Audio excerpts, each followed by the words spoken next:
Hello. Hey, sorry to interrupt the smooth jams, Booty Warrior. I'm glad you were digging it, but I see Zako's stream. I clicked the play button. Well, I appreciate that. It's time for another stream, and later on, at some point during the stream, I'm expecting we should have a special guest.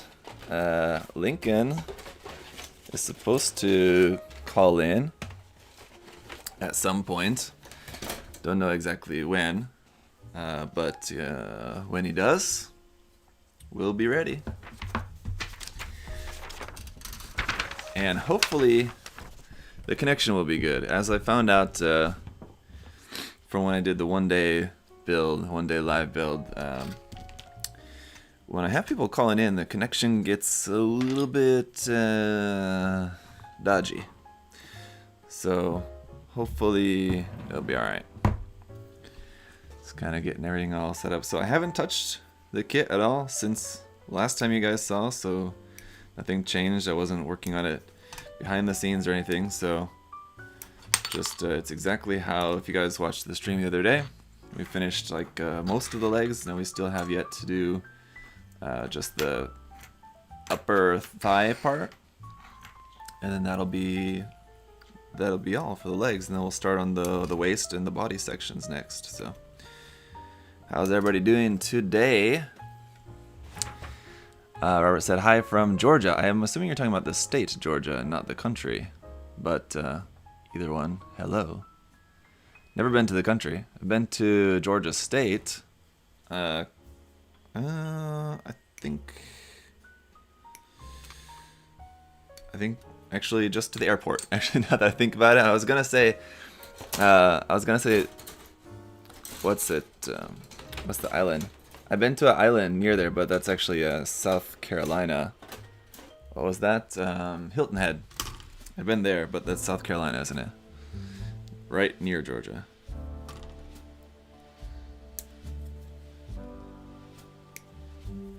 I'm assuming, though, if you're Georgian, you probably know about Hilton Head Island. I'm sure probably plenty of Georgians also go there. It's right by there.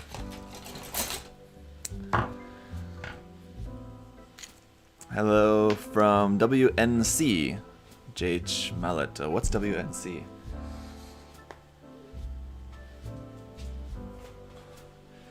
World National Control? Oh my gosh. Georgia State, hi from Brazil. Illinois says hi. Hey, my home state, Illinois. What's going on? Hi from Florida, my future home state. Hi from Malaysia, a country I've never been to. Good morning there in Malaysia. So it's 8:07 in the morning there. It's just after 9 here, so just 1 hour difference for us. Malaysia in here. West North Carolina. Okay, WNC is West North Carolina. Okay, gotcha. Mountains. Yes. Okay.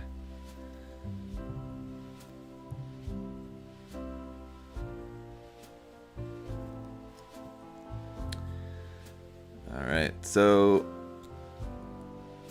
yesterday, if you guys missed it, we live stream built the Zeong. Now we're back to the Dachshund here today. So I'll be working on the review for the Zeong this afternoon and have that out probably at some point during the weekend. If not tonight, we'll see how it goes. I have to review the Iron Man kit as well too. That's all built up and everything. I was thinking probably would be cool to live build the Iron Man kit as well, but I wanted to build this kit live, and I wanted to build the Zeong live once that came in, and that just came in, so we just built that up. And then wanted to build one of the Attack Girl kits live, so we'll do that probably the start of next week. So kind of had already a few things lined up that I wanted to live stream build with you guys, so I figured, well, we'll just not live stream build the Iron Man kit. I almost didn't live build the Zeong too, but I thought, well, probably a lot of people want to see that.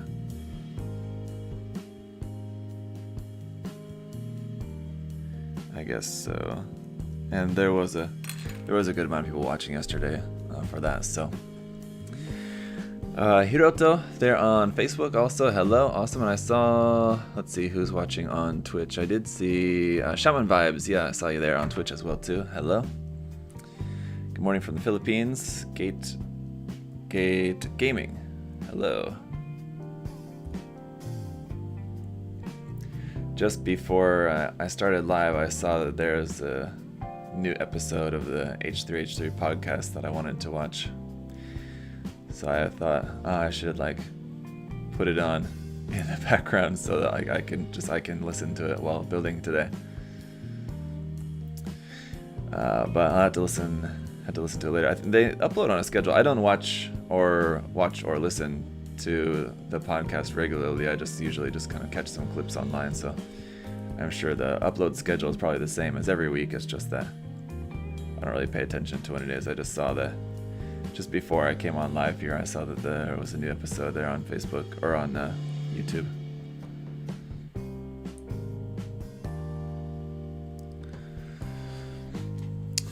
Only 18 days. Hello. Sherry, hello. Over there on Twitch as well. Morning.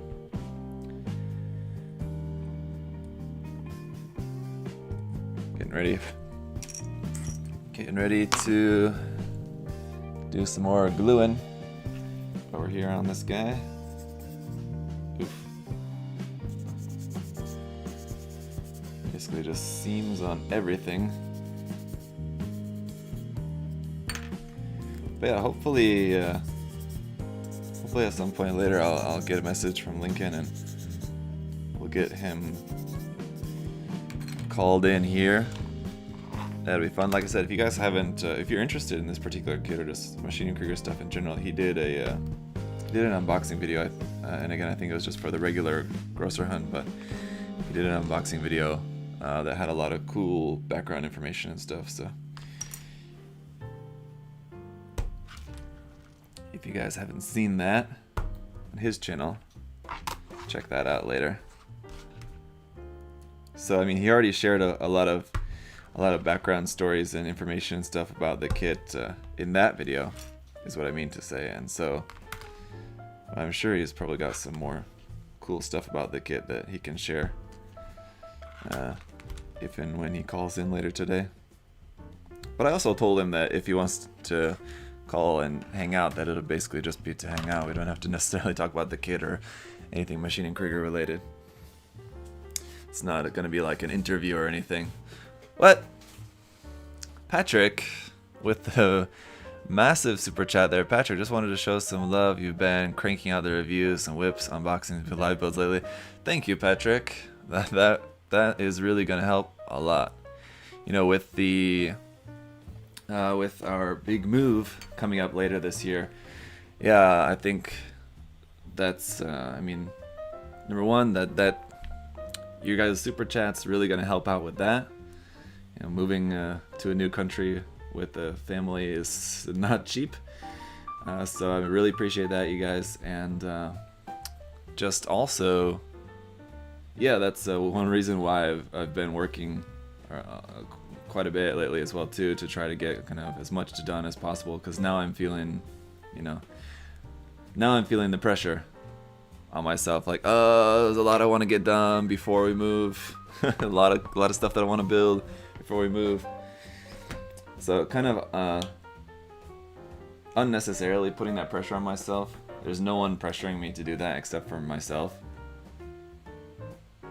I think most of you guys probably know that, but I mean, for those of you guys who don't, like I obviously work for USA Gundam Store, but I don't really, for the most part, I don't get like directives from Adam or anything like that. Like you have to, like I need you to get this review out by Wednesday, like that sort of thing.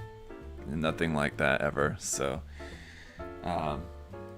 there's never any pressure on myself other than just whatever I apply on my own. So I do pressure myself plenty though. But like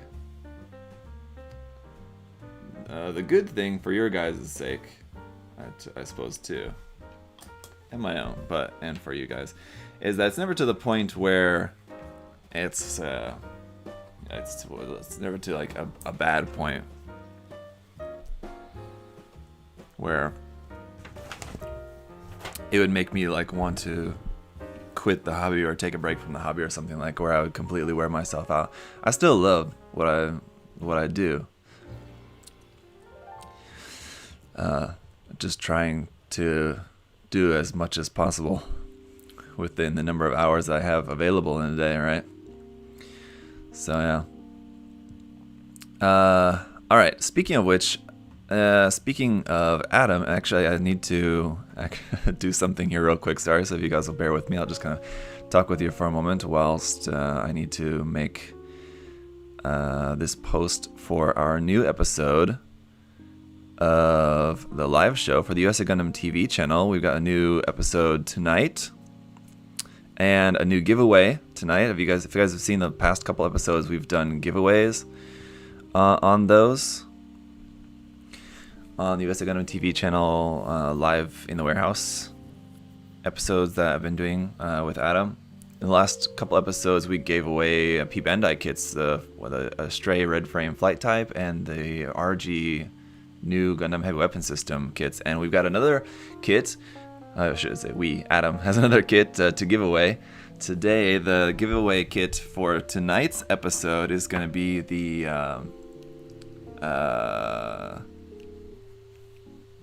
Ultron, the Master Grade Ultron Gundam EW, the Endless Waltz, the Ultron Custom. I forget what was it originally called. I remember like back in the day it was simple. It was just like the Wing Zero Custom, not the Wing Gundam Zero EW. Right? Anyway, yeah, it's the Endless Waltz version of the Ultron. Yes, is the Master Grade kit that's up for giveaway today. So I need to do this this morning, but I was getting ready for the stream. Yeah, Nataku. I forget what name is actually on the box. That's what I'm trying to remember. Is it Nataku? I think it's Nataku. Is it Nataku EW? Nataku? Okay. Anyway, all right. Yeah. Anyway. So it's Ultron. It's Ultron EW. That's what's on the box.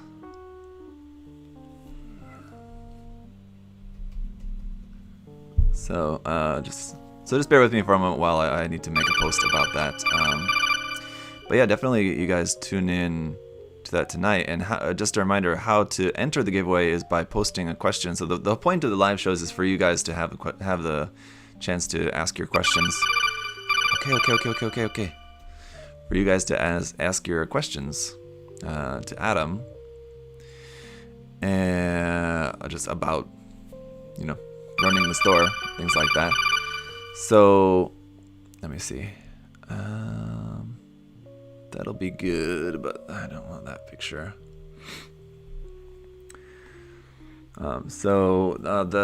The post will be on the USA Gundam Store Facebook page and the USA Gundam Store Instagram page, and also the USA Gundam TV community tab. Okay. So let me see. Trying to find an image here for making that. Yeah, the ring sounds so loud. I know. Yeah, sorry. Hang on. Let me see what I can do about that. Okay, hang on. Because I had to change my sound settings here a little bit today because I said I'm expecting Lincoln's gonna call in. So I have like different sound settings for that for you guys to be able to hear the audio from the Discord call as well. So give me a second. I'll turn that down for now. If I can. Internal speakers.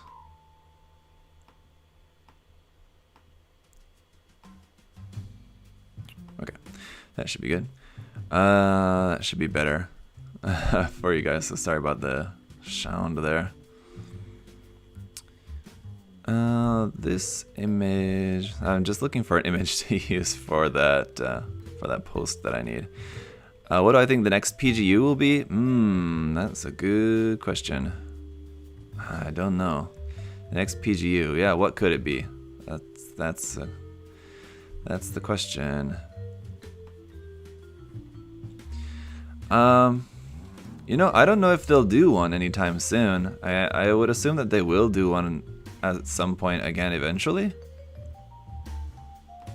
But yeah, it is hard to say.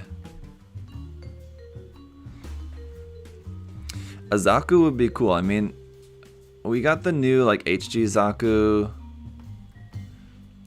recently, and we got what else? Like, I mean, we got some Origin Zakus, but we haven't got like anything other than anything larger than an HG. We haven't got like a new Zaku MG or PG kit, of course, in a long time. Really, right? So I think, like, I still don't know why they haven't made a master grade Origin Zaku 2 kit yet. That kind of baffles me a little bit. Let's see.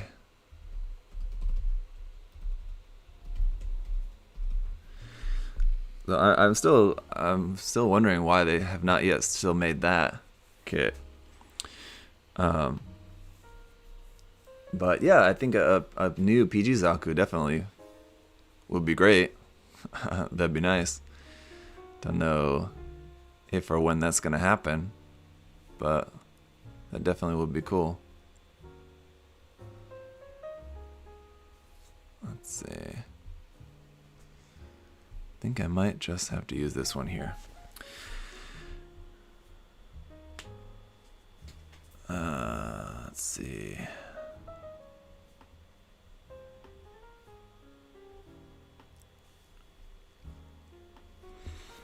Gelgoog PG? Gelgoog PG would be awesome, but I really don't expect that to happen.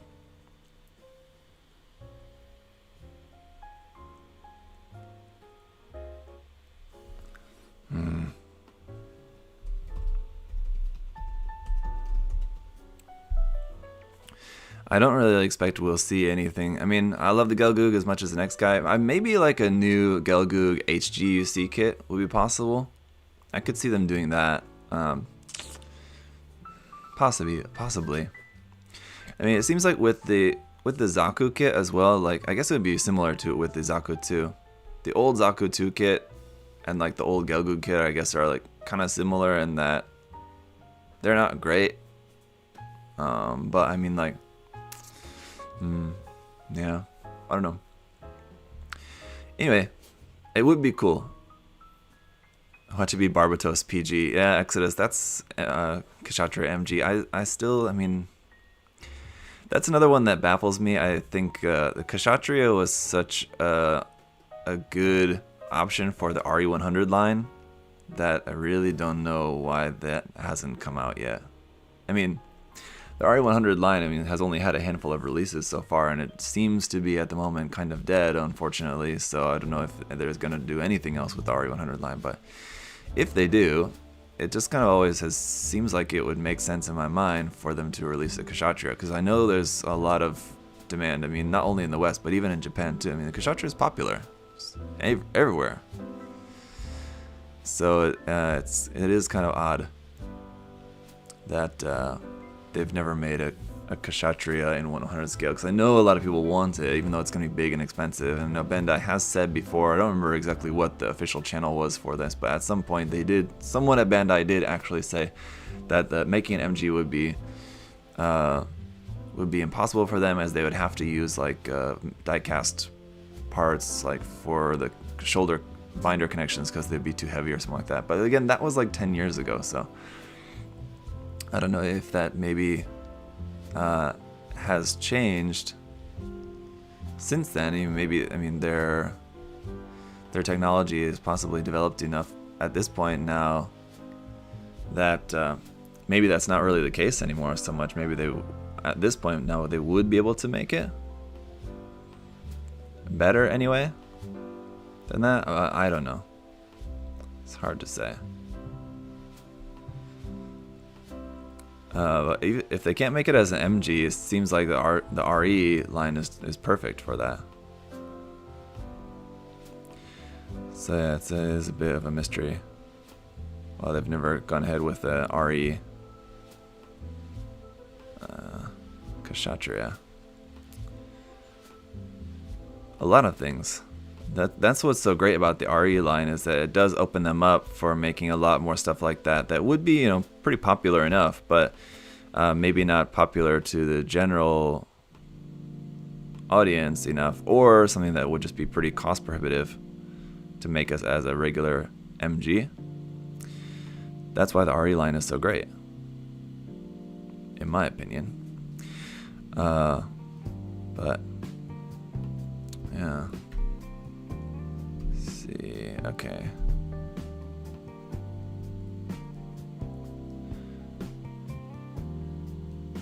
Appreciate your guys' patience here for a moment while I do this.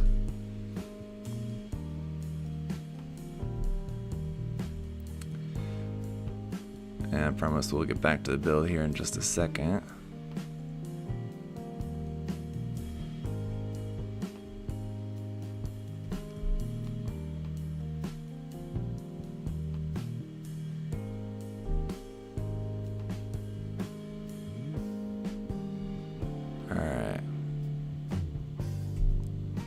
So let's see, today is Friday the 5th, right? Friday, February, oops, if I can spell, February 5th, okay, all good.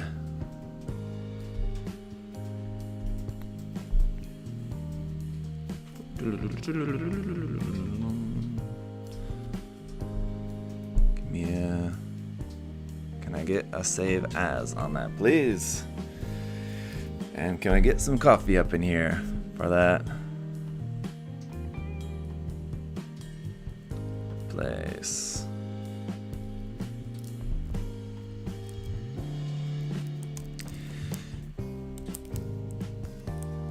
Yeah, I mean, if I was working at Bandai, there would be certain things that, would be obvious choices for me, like these things that I think would be, obvious things to make. But then again, I mean, where's the fun? Where's the fun in that? Bandai likes to mix it up and, get a little bit random with their releases and stuff, and they don't always like to go with what we might expect, right? So I guess that keeps it exciting. Right.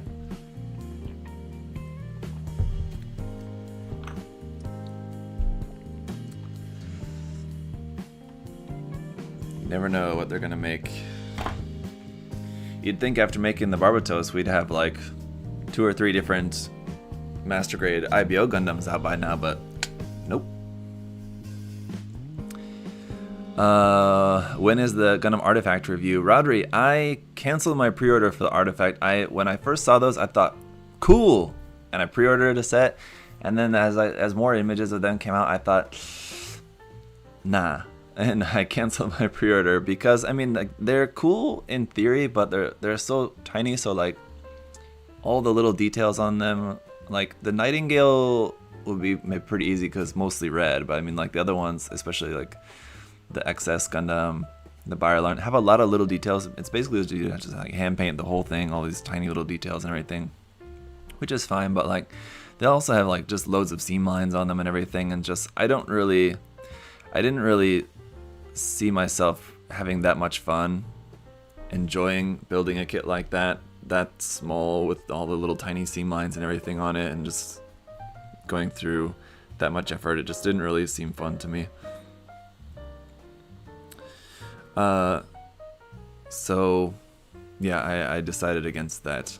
It just seemed like more work. I would much rather just work on like the HG or MG kit versions of those those mobile suits. All of those mobile suits have other kit versions. If it was a mobile suit like that I really like and it had no other kit version of it, then I would have thought about it more.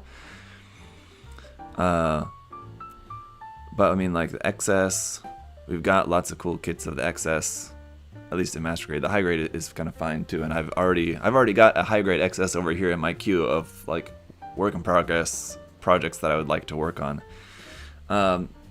The Rick DS, I'm not really that big of a fan of the Rick DS. The Nightingale, we've got the RE, and the HG is just around the corner, so if I want to work on a Nightingale, I got the HG coming out very soon.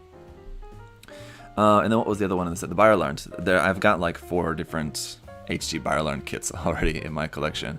The regular one, the 2 different regular ones, and I think like 2 different P Bandai ones. So I've got plenty of Biolarns already to work on if I want to work on a Biolarn kit. So yeah, I just thought, nah, no thanks on that set. I mean, it's a cool concept, and you know, maybe the next set, we'll see what's going to be coming out in the next set. You know, maybe I'll change my mind at that point.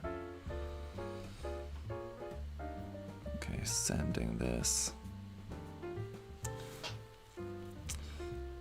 I wanted to ask you about the XS, the Fast 2 stream, the XS HG. Yeah, Corey Johnson, you have a question about the XS HG kit? What's up? Gotta wait till the IBO game thing is released to make more MG IBO kits, so who knows when. Boom Cannon, yeah, that's true. That could be, you know, part of the reason why they're maybe holding off on that, I suppose. If you're not having fun, then what's the point? Yes, exactly.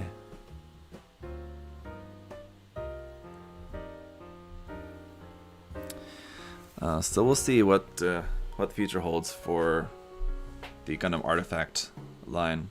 Yeah, like I said, it's a cool concept. Basically making little plastic kits that look like resin kits, basically. I think if it would have been so much better if they just molded them in the same way as resin kits, but I guess you can't. It's harder to make like plastic kits as thick. Like you can make resin parts that are pretty thick as like just like big solid resin. You can't really do that with plastic though. You have to. They can only be so thick for them to work right. So you have to have like 2 halves on anything. But I mean, for how small they are, it seems like they could have just made the excess leg, for example, as like 1 solid piece instead of 2 halves. It seems like to me, but again, you know, I'm not the expert on that. Bandai, they're the experts, so you know, however they decided to make it, I'm sure that was just kind of what was the best option for them. I do think that they do intentionally make things that it's not like the easiest on purpose. Hey DeAngelo, good to see you again today here. Welcome. Don't make any guesses about the length of the stream today because I'm surely not going to finish the kit today, and so it's basically just going to come down to I'm going to stop when I feel like stopping, which will probably be around noon, so it will probably be for about 3 hours today. Hang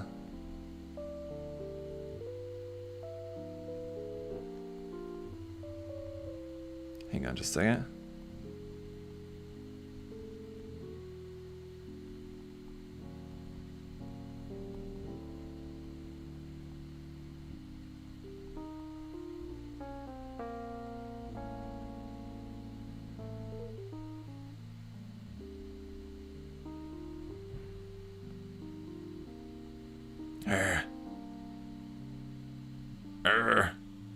Dang, autocorrect.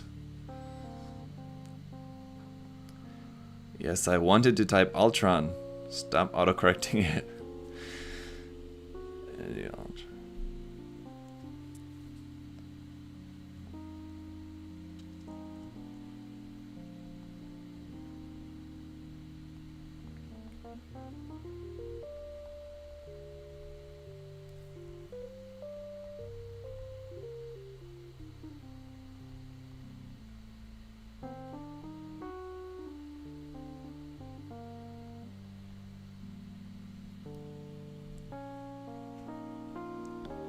Copy.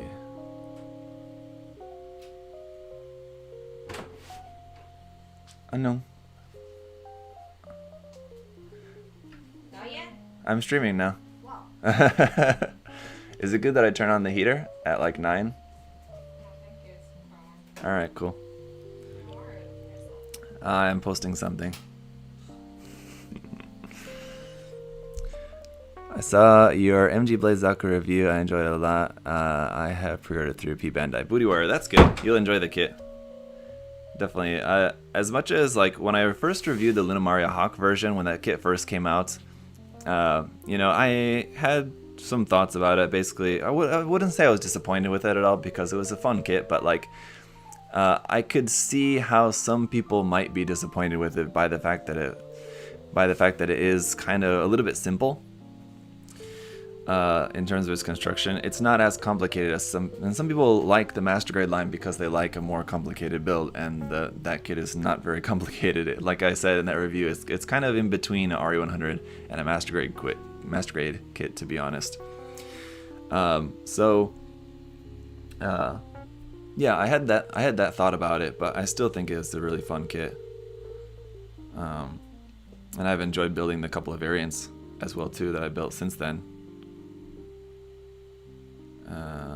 Paste. Post. Okay. And then the last thing here. Got a lot of things going on.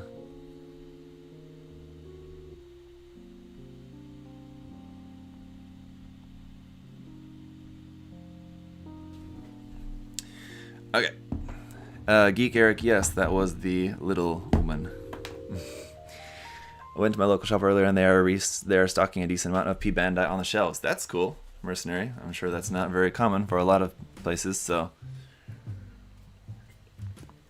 Hey, Scuffle, what's going on? I don't know if I've seen you. I'm sure you've probably been around, but I'm not sure I've seen you in the chat there for a little while. You recently built the RG Xiang. How big are the hands compared to 100 scale or 160 hands? Are you thinking about swapping them out? That's why you're asking. Got it right here.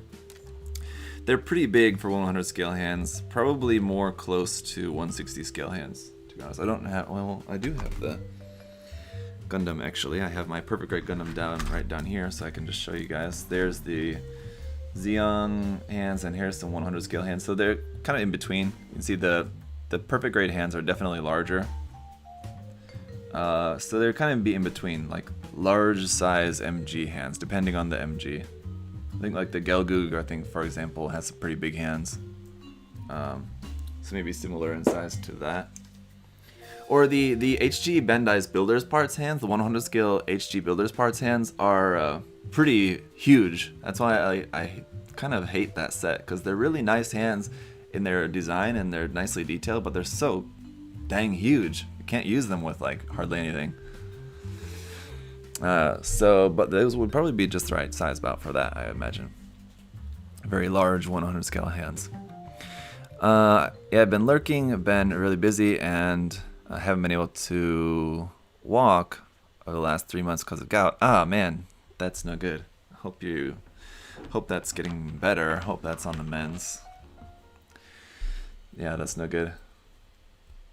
A student, I used to teach a couple of brothers here, and they're university students. I used to teach them English here, and the one boy, occasionally, I think like, I taught them for about 1.5 years or 2 years or so. I think a couple times he had some kind of mild gouts, and he was talking about that. I was talking to him about that at the time. So yeah, I know from what he said, it was not fun, and his was, you know, not pretty minor. He could still get around, I guess, so not as extreme. Is the RG Xiang a bit weighty, Doug? I mean, yeah, it's got a good weight to it. Yeah, sure. Not like I wouldn't necessarily say in a bad way. Not like it's too heavy, it's gonna fall off the stand or something like that. It's probably pretty close in its weight to the RG Sazabi. If I had an RG Sazabi and I could weigh them side by side, I imagine they're probably pretty similar in their weight. Sazabi is a little bit kind of larger, just if you look at it in its kind of general size, but the Xiang's very dense, so a lot of parts in there, in the skirt section especially. So, they're probably pretty close. Yeah, if you want a good, solid, you know, hefty feeling kit, yeah, the Xiang does have a good feel to it, yeah. Whoa. Yeah. Yeah, if you like the RG Sazabi, then you'll love the Xiang as well too. Kind of very similar in that they're both very solid, really nicely designed. Just the construction and the details and everything, so like well designed in their engineering and just like aesthetically, I think.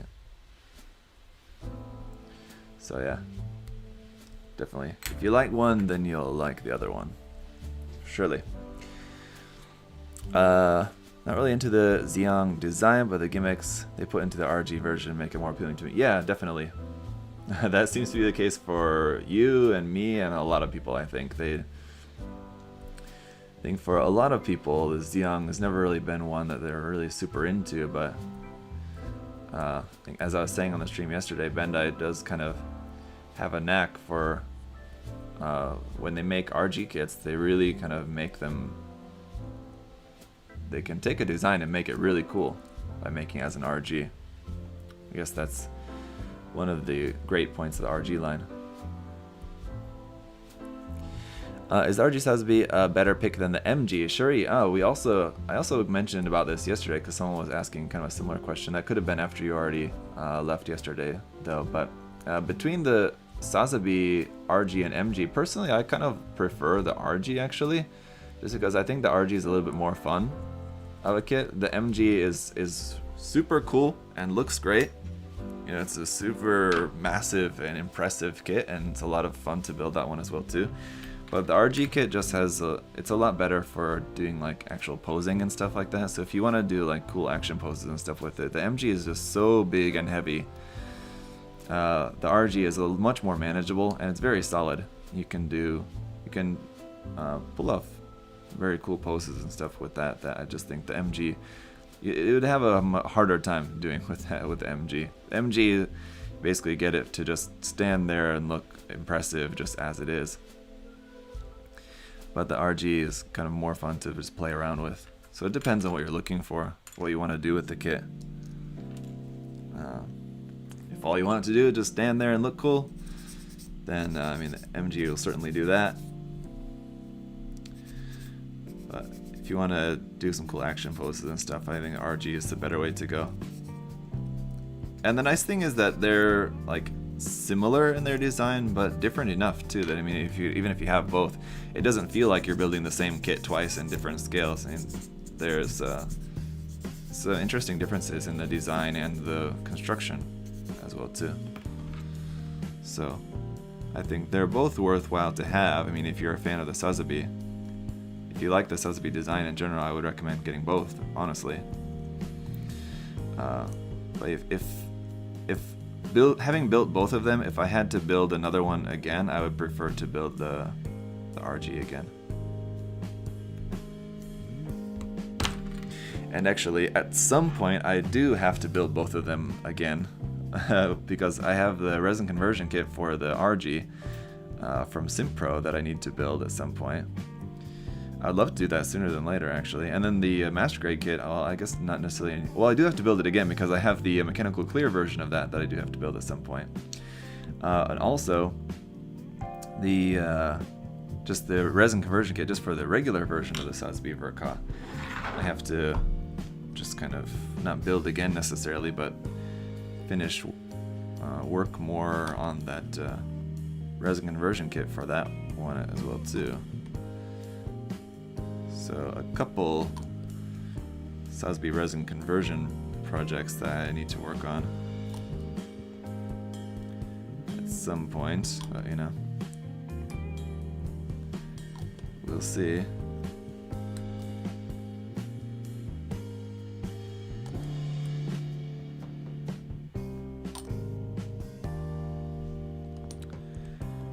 Let's see, hang on. Okay, I see your question there. I'll get to you in just a second. Get some glue all up in this leg here. Let's see. John said, are you planning to move your studio to the USA Gundam Store once you move back to the States, or are you planning to create a studio at home? No, I'll be working in a studio at USA Gundam Store. So, I don't think this is I don't think this is like private information as far as I know. I don't think so. But later this year, they're planning on building a new warehouse. So like the warehouse that they're in now, I guess is getting kind of small for their needs. So they're building a new warehouse later this year, and in the new warehouse is going to be a studio space for me to do this work and stuff as well too. So I'll be doing that actually from there.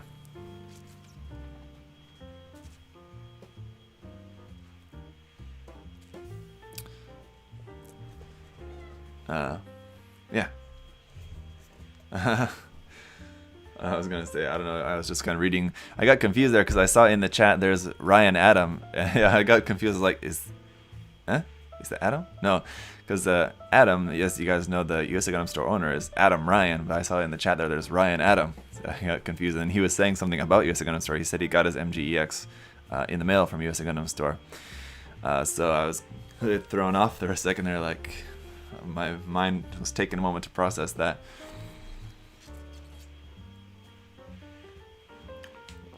But yeah, I'm sure I'll work on stuff at home from time to time as well too, but I won't have like a full-on studio. I'll probably just do like exactly probably how I do now. I do work on stuff at home now, but it's basically just computer work, editing or something, and then just like snap building kits or just like preparing kits for live streams, stuff like that. It's the kind of thing that I do at home.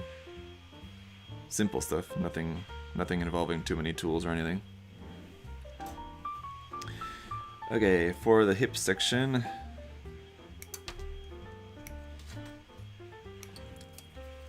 I haven't totally decided on a pose for this kit yet, and we'll have to see if I may have to modify the hip section or something like that more later, depending on the pose that I want to do with the kit. If I want to do something other than just kind of the standard standing pose, we'll see. I haven't really made up my mind too much about that yet, but hey.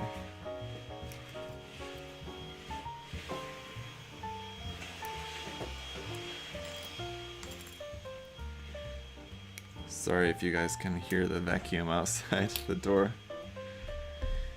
Let's see, A16. So we got a bunch of parts here off the A runner for this section of the build. 9, 10. Have to try to not confuse those parts. Why am I suddenly feeling cold? I didn't turn the heater on.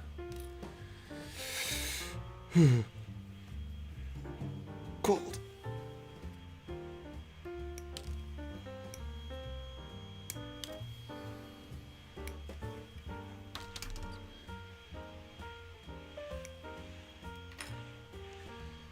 And one more, a couple more on there, so get back to that. Speaking of USA Gundam Store, I recently saw they had an RG cross hanger for the Eva Unit 1. Never pre-ordered something so fast in my life. Yeah.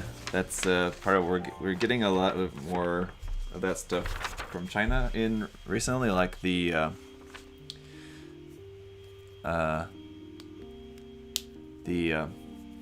Iron Man kits and the Attack Girl kits and this stuff. We're able to get more of that stuff from China these days, so that's cool. So like the RG cross for the Eva kits. Once again, just kind of highlight these like little bolt details. So I'm not going to stick them on now, but I don't want to forget to do it later. So tiny little bolt details that I'll have to remember to add on there later. For now, let's see.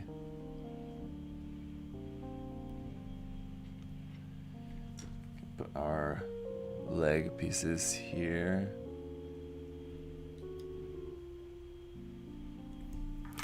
So there's our leg. The glue is still drying on that seam, of course, but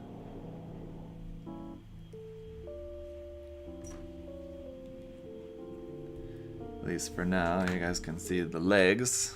Kind of very bug-like looking legs, aren't they? Yeah, being all black, a little bit hard to see, I'm sure. Those knee parts want to come off, but there's those. Does paint ship well from USA Gundam Store without freezing this time of year? I'm not sure what the freezing point is for paint. I've never heard of that being an issue. I would think that paint would be fine. I don't think that it would freeze. I don't know. Yeah. Acrylic paint maybe would be more likely to freeze than lacquer paint, I guess. But yeah, I mean, Eric, that's a good question for the live show. So go ask that question. Maybe Adam knows. So go ask that question, post your question on one of the social media pages, the Facebook or Instagram page for USA Gundam Store. I think it's not, the post I think is not on Instagram quite yet, because Adam needs to do that, but I posted it already on the Facebook page and on the community tab on the YouTube channel, the USA Gundam TV YouTube channel. So post your question there, and that'll enter you in the giveaway, and maybe Adam will know the answer to that. That said, I'm not sure if we'll get to your question, but if you tell me where you posted it, I'll try to remember to get to that with Adam tonight, because there's too many questions for us to get through all of them, but if you tell me where that is, I'll do my best to remember to get to that.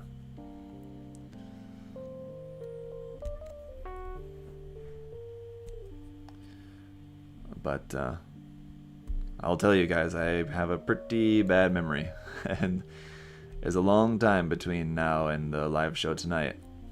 It's like 12, 13 hours from now. A lot of things can happen in between there that might cause me to forget.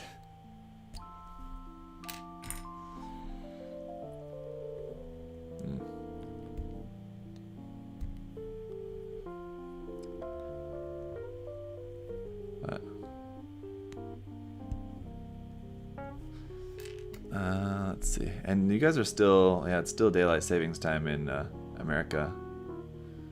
Right, so that'd be, yeah, 13 hours from now. In Canada, everything freezes.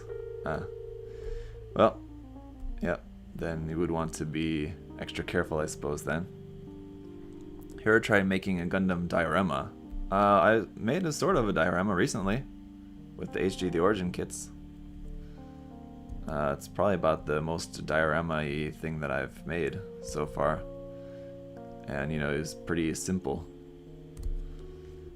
I made like a little bit more of like a... Well, I guess I keep forgetting about this. I guess I made a little bit of more of a diorama with my GBWC entry a couple years back as well, too. So I guess that kind of counts. With my RE GP04 kit, it was sort of a diorama as well, too. Kind of like flying through a hangar. So I've made a couple of kind of simple dioramas, I guess. Nothing too crazy or anything, though. Nothing involving like a lot of shrubbery and water, you know, full-on scenes like that. Come to think of it, it seems like much more often than not, dioramas always include some sort of water. I mean, I'm sure I've seen plenty that don't involve water, and I guess probably in military models, there's probably a lot more dioramas that don't include water. Because if there would be anything like, especially like dioramas from like Middle East war zone tank, like modern armor dioramas, things like that. If they're like in the Middle East, obviously probably not a lot of water there.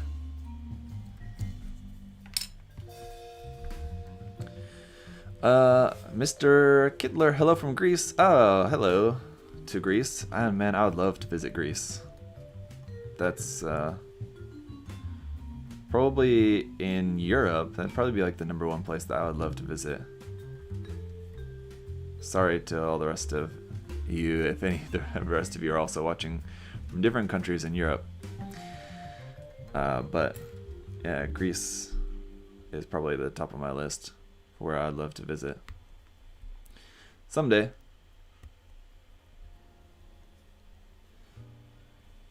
Water makes dioramas pop, in my opinion. Yeah, totally. I mean, I can totally understand why the appeal is there to use water in dioramas, because yeah, there's a lot that you can do with it. Making, just like some standing water or a river or a waterfall, or if it's like a ocean scene or something like that, a beach or whatever. Yeah, there's a lot that you can do. Obviously, with 70% of the world covered in water, it makes sense that any particular scene would have some sort of water in it. But yeah, I was just an interesting thought. There's not like any requirement or something like that for any particular scene to, like for dioramas to have water, but it does seem like a lot of dioramas do include water. Just an interesting thought. Speaking of other countries, what was your worst case of jet lag? Probably just like when I've been back to America, because I don't ever really get jet lag going from North America to Asia. It's like coming to Korea or to Japan from America. I don't really get jet lag going that way, but it's when I go the opposite way. Going from here to America is when I get jet lag, and basically it just comes in the form of just me just being super tired. Like around while I'm back in America, like the first couple of days are usually fine, but then like it kind of catches up to you. And by like a third day, when it gets to be like afternoon time, middle afternoon time there in America, is like when for me I'm still on Korea time here, Asia time. That's like 4 a.m. for me, and so like I'm just like crashing at that time, like late afternoon. So that's probably the worst. I mean, otherwise I don't really suffer too much in general. I think it's easier to make water look dynamic and interact with the kit. Yeah. Totally. The water can be, certainly something dynamic to add to the scene, much more so than a couple of rocks, right? Just sitting there.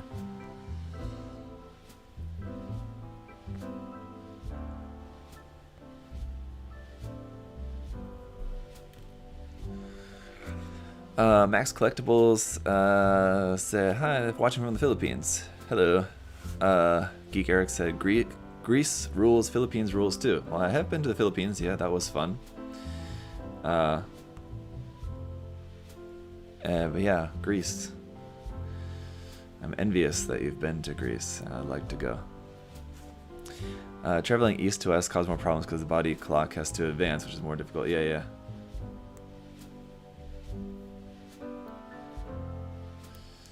It's tough.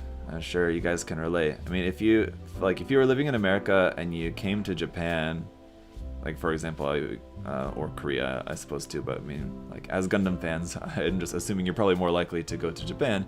If you're going to Japan, and like you're there even for like a week or something, and then go back to America, it's probably not going to affect you that much.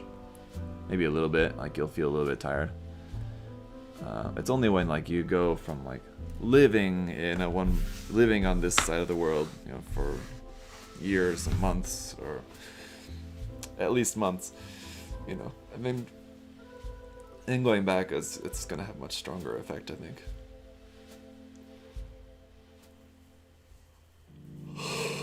I was messed up for a whole week when I returned to Canada from Japan. Oh,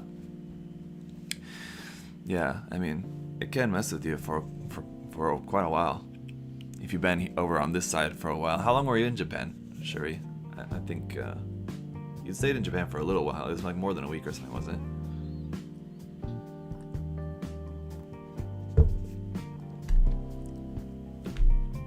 it? Okay.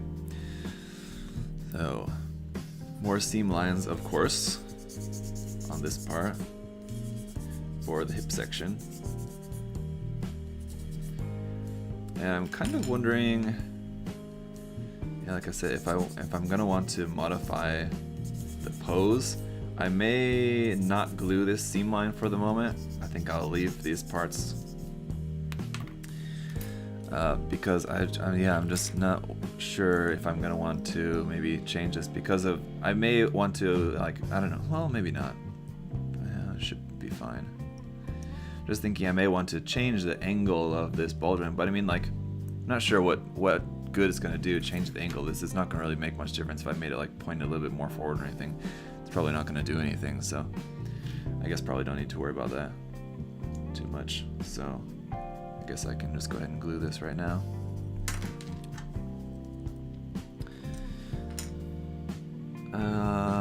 Let's see.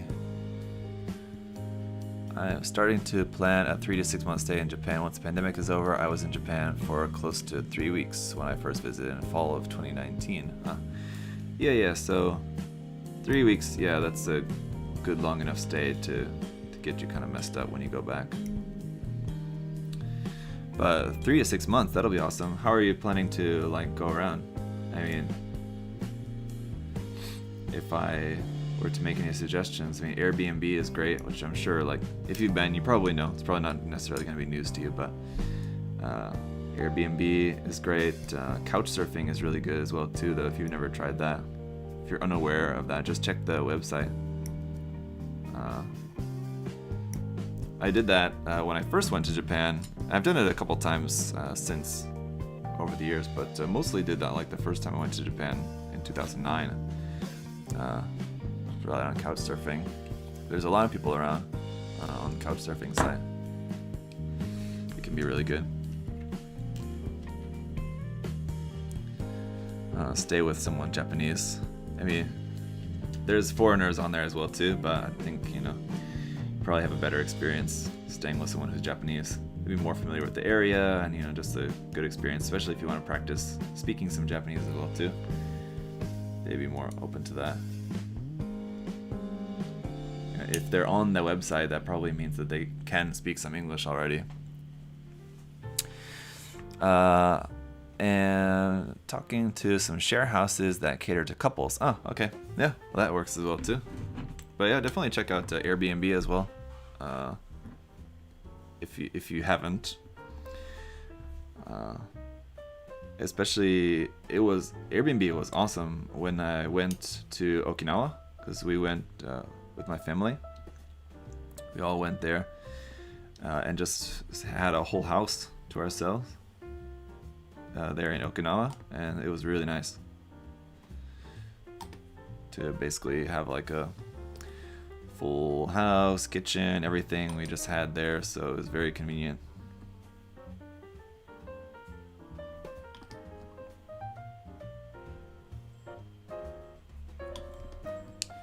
And I would love to go back to Okinawa again. That was my first, when we went to Okinawa, that was my first time driving in Japan too. Because when I'd stayed there before, and then when I'd lived there as well too, I didn't drive, I just rode a bicycle, I should say. But when we went to Okinawa, you can get around by public transportation, but it's kind of, I think probably most people, anyone who's been there, I guess would probably agree, it's kind of just as good, if not the kind of better idea, to just rent a car. So we rented a car, and I was the only one that had an international driver's license, so I was the driver, and it took a couple of days to get used to driving on the opposite side of the road. What's a good idea regarding Japanese home? That sounds amazing. I'd love to go there. Beach life. Yeah. I mean, yeah, just check out, Shuri, if you haven't, just check out Airbnb for around there in Japan. You can just search for whatever area you want to stay. I worked in the Bahamas a while back and lived on a very remote island called San Salvador. I'd love to visit the Bahamas as well too. My grandparents used to go there every now and then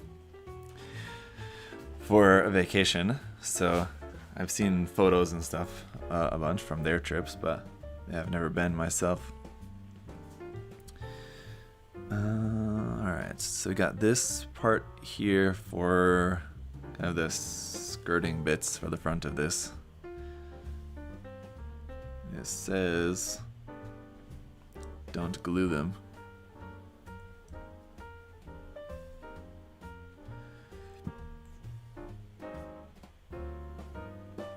It says to glue these parts.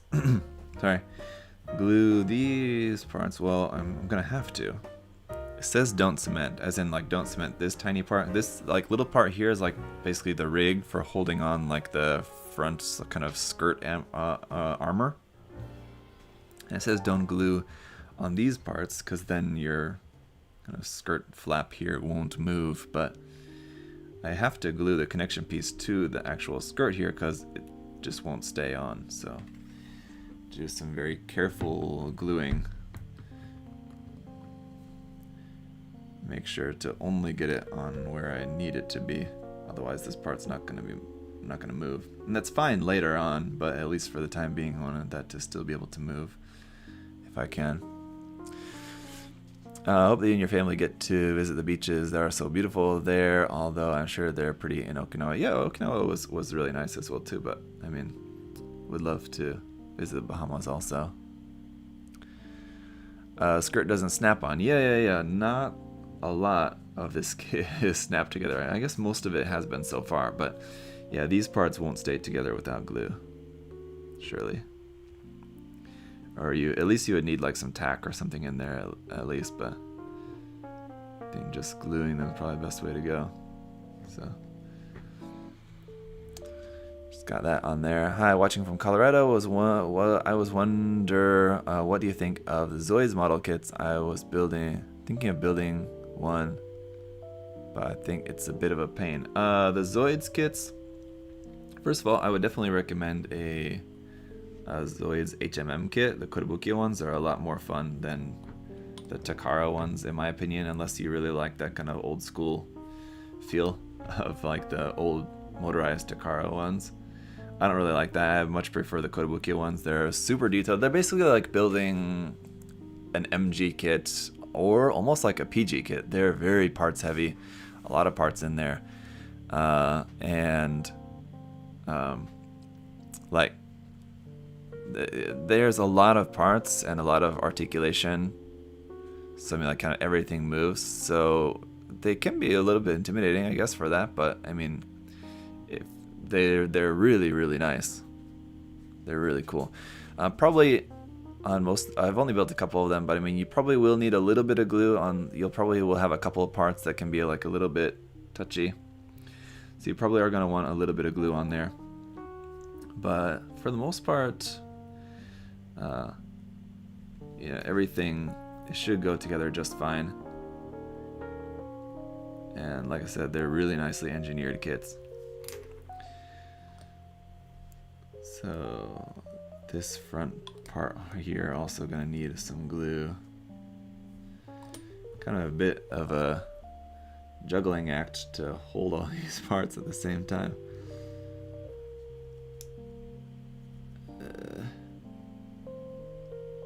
There we go. Tricky. How long do you let panel line set before wiping away the excess? Mike, it depends on what you're using. If you're using the Tamiya accent color, I give it a good 30 minutes or so at least. The problem is if you try wiping it away while it's still wet, it's gonna smear a bunch. It's gonna be messy. So you do need to let it dry, a good amount of time. I'd say at least 30 minutes, but you probably have an easier time. The more you let it dry, you're gonna have an easier time wiping away the excess. So I mean, if you can set it for a couple hours or something like that, that'd be good. Or if you do it like overnight. The problem though is you don't want to leave it on there too long, then it's going to be a little bit hard. But if you leave it on there just like for like a day, it'll be fine. If you leave it on there for a week, then you try to clean it up, you might have a little bit more difficulty. It'll come off, but the problem is if you have it on like a painted part and then you're trying to remove the excess, it might start to then take up some of your paint as well too if it's having a hard time getting that off there. So yeah, keep that in mind, but yeah. Give it some time, but you don't need to wait that long. So that's interesting here. This front section, the way there's 3 panels, but they form very closely, so it basically makes like kind of one oddly shaped big panel there. So kind of interesting. And this just kind of sets in here, and I probably will need to glue this. It fits in here well enough at the moment, but I probably will need to glue that more properly later onto the front of that section. So kind of interesting there for that. So that's kind of basically done for the moment. There's another little piece that goes on there, but again, I think I'll attach that on later. A couple little detail parts, and it's nice on here and on the legs as well too. I mentioned on the other one, it's a couple little bolt details that need to go on the leg here, but there's little tiny circles molded on there to show you exactly where those go. And same thing here with this front bit, where the little screw details are meant to go on here. There is little circles molded in there to let you know where those tiny little detail parts are meant to go on there. So that's good. There's no guesswork involved. You can see exactly where that stuff goes. And now we can get to work on something really fun on the body. Hey, Link, there you are. Did you send me a message, or are you just popping in the chat there? No, not yet. Okay. What's going on, Link? About to start working on the body. Are you ready to call in? To hang out a little bit?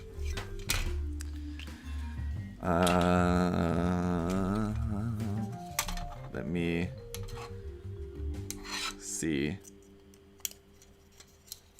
You're here. Okay. Link, let me call you on Discord. Is that good? Okay. Yes, you say yes. So hang on. I'll call you on Discord, my man. Junkyard God asks, are these kits articulated? Yes, somewhat. Not that much, though. Kind of straight out of the box. They don't do a whole lot other than just stand there, but they are a little bit articulated. Let's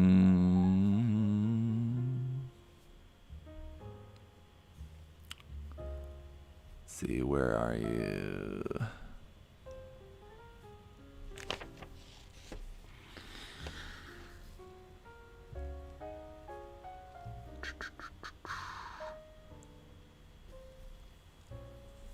Where is it? Call. Let me check the sound here.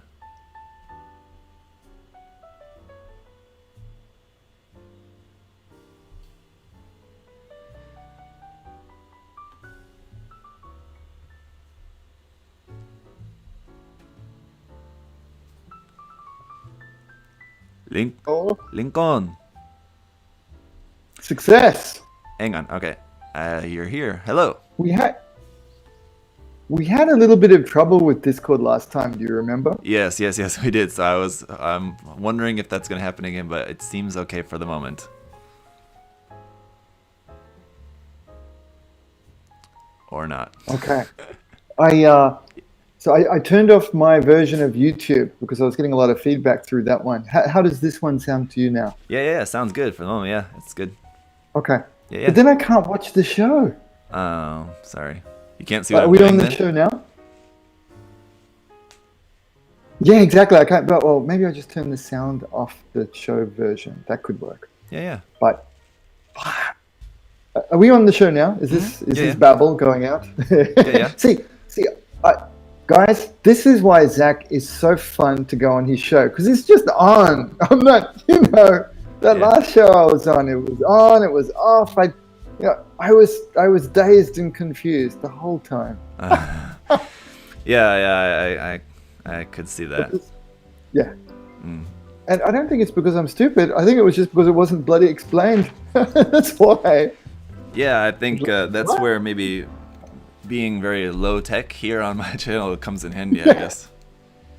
I think it's good because it's just real and it's hobby and it's, I don't, I don't think I'm hanging out in Conan O'Brien's green room. Just keep it simple, Yeah. So I'll make sure, I'll put it back on so I can watch the show at the same time, but I'll just turn the sound off on sure thing. The YouTube version. And then we have everything happening. So how are you loving that black plastic? Yeah, I'd seen your unboxing video where you were talking about that, and while you were talking about that, I hadn't started working on the kit yet, so I was thinking like, oh, black plastic. I mean, like, obviously I've built lots of Gundams, so black plastic, I didn't really see what the big deal was. Now that I'm actually building the kit, though, I can see, I guess, maybe why people are complaining about it. You need good light, don't you? To really be able to see it. But yeah, and like you were mentioning, there's little circle details that kind of give us a hint on where to try to get the details to sit. Yeah. Yeah. So that's helpful. But yeah, even with like my really good lighting here, it's very dark. Yeah. Because it's glossy too. So yeah. Who's watching today? I can see Sturgetti's name there. Hey, Stello. How are you, man? Yeah. Anything you ever wanted to know about Machining Krieger, ask Sterling. Yeah. Yes, he does seem to have all the information there, yeah. Very knowledgeable. He's there in my Discord as well, too. And cool. If there's anything Machining Krieger, I think Sterling knows about, all of the Discords. Yeah. He knows his way around the stuff, yeah, definitely. That's right. When I needed some help, because hello Boomer, watch out. Because aren't people of my generation only supposed to be Facebook users now? My kid was explaining something like that to me in a very condescending way. It was hilarious. And right, and it's hard for me to tell her. No, actually, kid, I'm using all that stuff. Sorry, not sorry. I wonder about like just into the. It seems like kind of the point to where if there gets to be so much saturation of boomers on Facebook that you would think a lot of the younger people would kind of like get away from it, but it does seem like that makes total sense. Yeah, there is that one too. But so my kid's just cracked into teens, so but she says it has that vibe, and I am noticing that it is a little bit harder to get some of the older fans onto Discord, because they're not wrong either. This is the other thing. I mean, everybody is right. It's just their perspective. So I can see the frustration with people saying, really, I've got to do another app. I mean, some of these people just feel they got off MySpace, right? I missed that. I missed MySpace. But the vibe on Facebook, it's not as good as it used to be. And again, I know that sounds like, well, back when I was young and I walked uphill both ways to school, licking the gravel to get my lunch. But no, the vibe is totally different. The vibe is better, I think, for modeling now. Sorry, this is an aside and I'm just ranting and taking over, bruh. Sorry. No. I think it does seem like kind of... I feel like the Bill Burr of sci-fi modeling. Well, it just seems like it, at least for younger people, it seems like it's more of like a channel for forums than sharing like your personal life stuff as it kind of used to be. It used to be just, you're sharing all your personal photos and stuff, what you're watching, what you're listening to. Yeah, it's wannabe pro spam, isn't it? Let's say what it is. It's like on that last show when the guy said, what should I do? I said, well, I think more people can I, do you know who Bill Burr is? Yeah, I mean, the name sounds familiar, but at the moment I'm drawing a blank. Who is that? No worries. He's a comedian from Boston, but he's in the US. He is hilarious, and he's just zero filter. He says things how he sees them to be. Now, I'm not saying I always agree, but it is just funny for him to just drop truth bombs, because it's so rare these days. Everybody's tiptoeing around on everything. But some people in your audience, they'll know. Lucas, hey man. Lucas, I've got some more fail in the next video for you. I'm always looking for the fail for you now. But going back to it, I do wish that more of us could just be happy in sharing our hobby to our level and not trying to over professionalize too much, especially beyond our own capability. I think there's a little bit of that kind of creeping in to the hobby now. See, that's why I like it with your show. You're one of the biggest shows, if not, the biggest show for what you do, I think. I don't know. But it's nice and natural. You stayed the same. It's very comfortable. So I think it's very accessible. Yeah. And I'm not cutting out every 30 seconds when you need to roll some demo spiel. No, I'm just saying. Yeah, totally. Saying. I think that's I think and I feel like I talked about this recently. Maybe I talked about it Yes. with John or something. But Okay. yeah, I think it's a little bit of a double-edged sword for me too. I Yes. think like if I put in more effort into like video production and things like that, trying to make it more like quote unquote like YouTuber professional guy, probably Right, that would right. be beneficial to my channel, bring in more audience and stuff like. That's the point I of wonder doing if that, it right? does, though. I wonder if it No. really does. Or does the slickness, because I had some feedback like that too. Mhm. And some of my friends told me that they're a little bit turned off if things get too slick. Yeah. I know. Because So isn't YouTube supposed to be like ultimate reality and done by us, modelers for modelers? As cliched as that sounds. well, I mean, it Yeah. just people Right. have different tastes. Some people like that one way, and some people prefer the other way. Okay. I think Yeah, you but the just can't people who don't agree with us are just wrong. Mm. Let's be out there and say it. I'm Yeah. kidding. I'm kidding. Well, But Insta Yeah. too. Don't you think Instagram has a wonderful vibe too? Because I feel like it's people who are really into it recently. yeah. So anyway, I'm just saying that one with regards to Facebook. I mean, I try to provide value to people across all of the platforms, Mm. but I feel like I get a little bit more joy and fun out of Insta and YouTube recently. Do you? But you know, I'm an angry old man, so maybe that's it.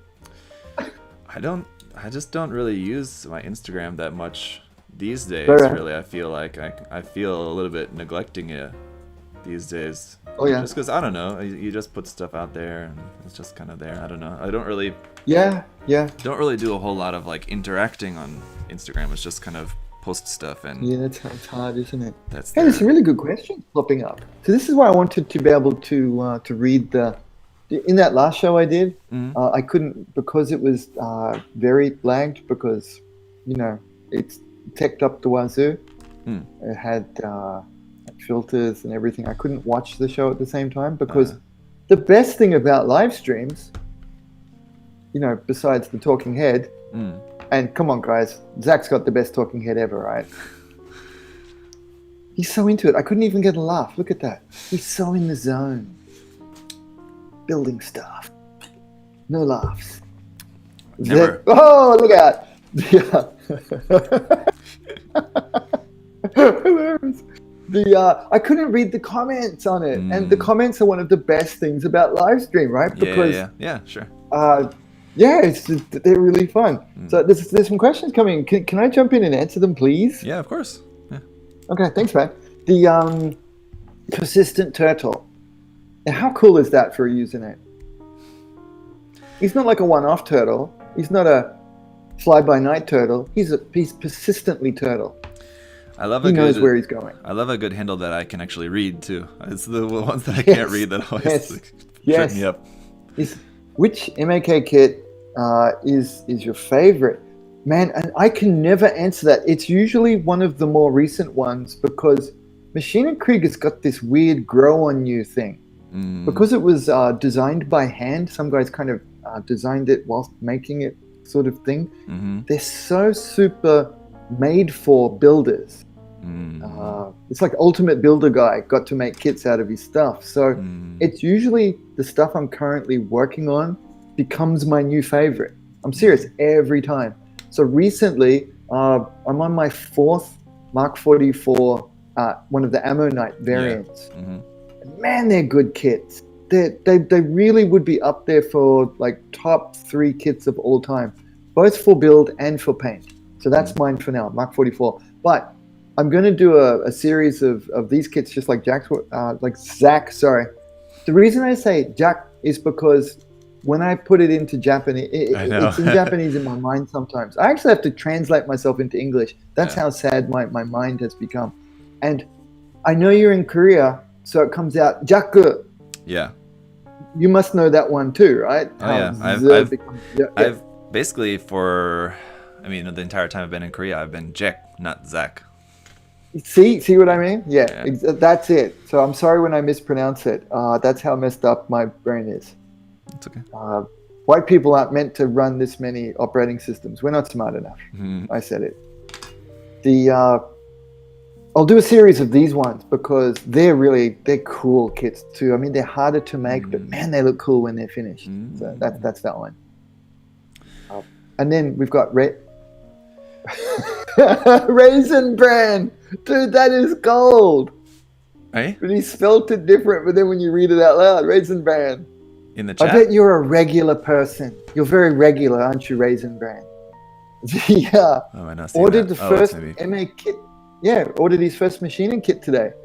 Can we do like a Raisin Bran, welcome. Nice. Machining Yeah, kit and it's the White Knight.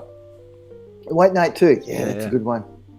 Always happy to see my two favorite model kit YouTubers streaming together. So it's Zach and someone else before me, right? Was on. Yeah. The guy we just had on, he was good. Oh, that's great. Yeah, your community is awesome. It almost makes me want to live stream, but I just don't think I could do it. I would get angry and rage quit in my own live streams. That would be the worst. Or like tech things, or just like annoyed with just everything. I have like no tolerance now for anything. I'm kidding. Wow. And by the way, I'm very sorry I was late. No, you weren't late. I didn't expect you to be in any certain time, so. Oh man, it's almost like I have to do work in between appearing on live streams. It's bizarre, right? Why can't this be my thing? Just making your rounds on the talk shows. Yeah. Plastic modeling talk show guest. Yeah, professional talk show guest. Professional talk show guest. Hey, pretty funny. Just a note on this model. I never knew that this had a kind of internal. It's not a cockpit, right? Because it's a AI thing, but it's got like an internal kind of cockpit kind of thing in the front there. I never knew that it even existed with this model. I've seen the guys. A lot of the kits, the machining designers, they think about possible versions to be made from them. So I know this one might not be, right? So to do an internal there, you could do your own like AI unit or something if it's exposed, some kind of concept like that. There's have you seen the Hummel? It's like the flying drone looking thing. Yeah. So they I think it might have been fan based first, was to put they took the cockpit out and made it a drone. So one of the folks in Japan, I think, then added a cockpit back to the drone version. And it made it a super cool kit, and they resined it, so that kind of thing. What is that? Is that what's the Hornus or something? Is that right? Or it's something similar like that, right? Yeah, that's one of them. Hey, Blaze84. Hey, buddy, I know you, ish. Yeah, you've got a good audience. There's a lot of guys in there. I'm sure we share a lot of the same audience as well, right? Well, I mean, you've introduced me to your audience a handful of times, so it's your fault. Yes. You've ruined them. Well, it's always good to get them turned on to something different, get people turned on to something different. I pretend to make Gunpla too. I like it. I need more chances. I love this man too. We no longer have bagels. What? So good. I've not heard of Ma.K until this point, and I'm loving the more realistic look. Yeah, I think it's really good stuff to mix in with Gunpla. I mean, look at how I have ruined Zach. Because it's totally my fault that he started making this stuff. Yes. It's been, and it was always, I knew about the stuff before I knew you. So that's what I know. Going back to our first interview, I'm sure we talked about this. That, That's why I really loved your channel right at the start, because you were making Machine and Krieger videos, and it was something that I was into, and there just wasn't anything really about that much on English on YouTube. So I thought it was really cool. And let's be honest, because me too, they're a little bit intimidating at first. I was really scared. I remember the first one I bought in Akihabara. I didn't make the first one because once I got it open, there was additional parts in it that I know you'd laugh now, but it had the springs, the brass, the Yeah, yeah. I'm like, oh my! I just come from making very simple Tamiya tanks and Warhammer stuff. Mm. So I kind of set that aside, put it off to the side. I go, that I'll start making this stuff when I'm really good. Mm. Yep. and, Yep. then here we are. I'm still not very good, but I might try some kit like that. I think it was a crete or it was a raccoon. Maybe the crete might have been that one. Now you'd get offended if you opened the box and it didn't have that stuff in there. Gosh, but do you get happy when you open it up and it's got all the cool extras? I mean, that's how I feel now. Yeah. I feel, I like the expensive ones, and you crack it open. See, I think this is one of the things, sadly, the online vendors, and I understand it's very difficult for them. I'm not blaming. I get it. They don't know how to differentiate it between the lines, right? So I think, just as an example, I think it was the Oscar kit, which is really, really good. And it's got PE, it's got a bunch of springs, various diameters for different purposes of brass. But it looks expensive. I think it retails for about 6,000 or 7,000 JPY. Yeah. So whatever that costs once if you not get it. more than that, I want to say it's 7 or 8 possibly. But yeah. Okay. I'd actually believe you. But it comes across as quite expensive compared to like what looks like a similar like Gunpla kit, for example. But we the poor folks writing the blurbs for the retail sites, they don't know, and they've got a little snippet of Japanese that Wave has given them. They don't explain to them that it's got all of the cool stuff in the box. Whereas I know this is one that you and I have both lamented in the past. MG kits are awesome, but come on, throw me some water slides. Yeah, sure. For that much, and it doesn't add that much cost to the kit. But yeah, we just don't get many extras, do we? We just get state-of-the-art runners, of course, but there's no extras. But yeah, maybe that's my ambassador thing. Perhaps I'm supposed to be helping with that. No, like it's hard to give Bandai too hard a time because of how good their products are, right? But when you know that it could be just a little bit extra would be really nice to have in there. Like come on. Water slide me now. That's what she said. Yeah. I wonder if it has to do with like their production that they don't. I don't know. Maybe it's just that they don't produce those in house, and so they get them like from somewhere else. No, actually, I know that. I really do know the answer to that because you remember, I've got invited to. I hope your fans laugh when I say this. I get to go to those really awful in-house Bandai shows. They're suits. They're nice people. But they're very stiff. Yeah, sure. And they're suits, right? Yeah. And even the kaihatsu, which is the development people, once they've had a couple of drinks, and they know that they start asking. They don't believe that I speak Japanese at first until they've had a few drinks, and then they can believe their own lying ears. Go, wait a minute, this guy is really speaking Japanese. And he seems to know what he's talking about. And then they'll switch back to English and go, are you a builder? Actually, no, I come from your side. I mean, still technically I am. I'm just pretending to be on the other side for money.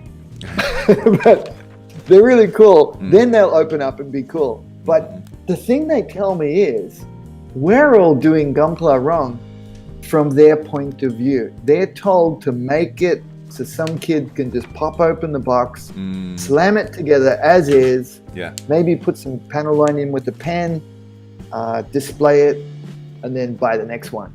That's their thing. So when we get all pro and repaint them and do all of the shenanigans that we love, they kind of think we're doing it wrong. I guess. Yeah, I get it. I guess. But I mean, that's why they shy away from it. And maybe it's because they've been able, we've got so many choices for aftermarket stuff that they just go, there's not enough money in it for the effort kind of thing. Could be. Yeah, no, totally, I get that, and I'm sure I've mentioned that at times too, like I know you get it too. I mean, similar kind of thought that, like, I mean, it's important to keep in mind. I think a lot of people do kind of forget this, and myself too. That, yeah, the kids are just still Bandai's main audience is still always going to be kids, so that's what they're tailored to. Yeah, all Gunpla noobs like me. Yes.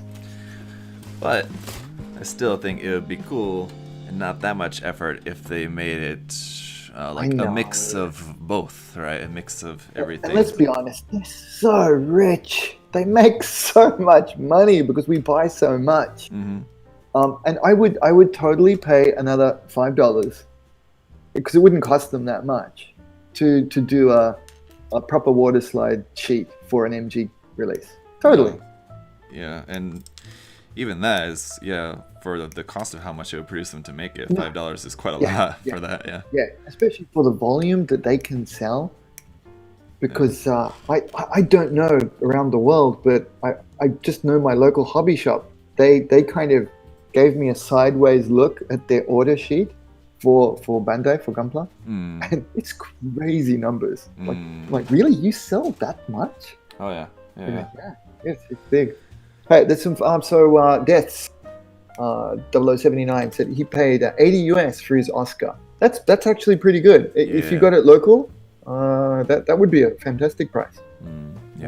Thank you for buying an Oscar. Please show me. That's about what I would expect to pay in US. So Jerry has said that he's scared of the weathering. Yep, I also understand that one too. When I first started weathering, it was on. I first started doing it on Tau Empire figures for Warhammer, and I was really scared.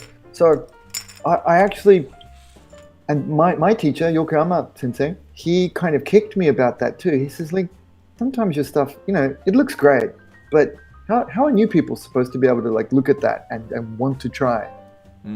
Stop doing it like that, you idiot. So I will be doing more and more, like try to help out with some more easy to do simple ones.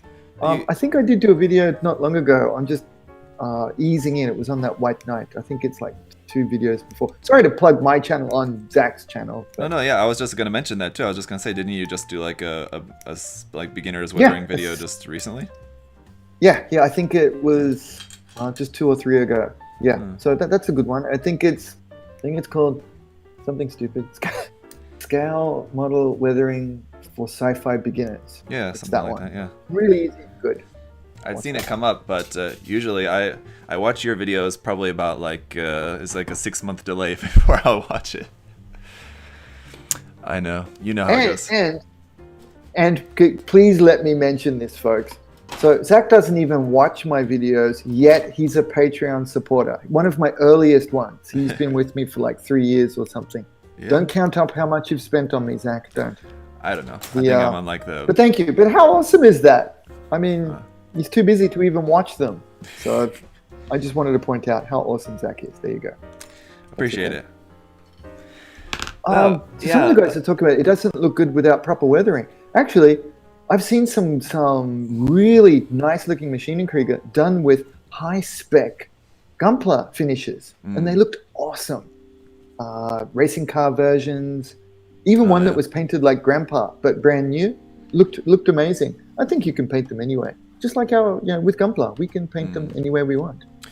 There's that one I'd seen. I don't know if I'd seen this in your Facebook group or I think it was in just the Koyokama Facebook group. Okay.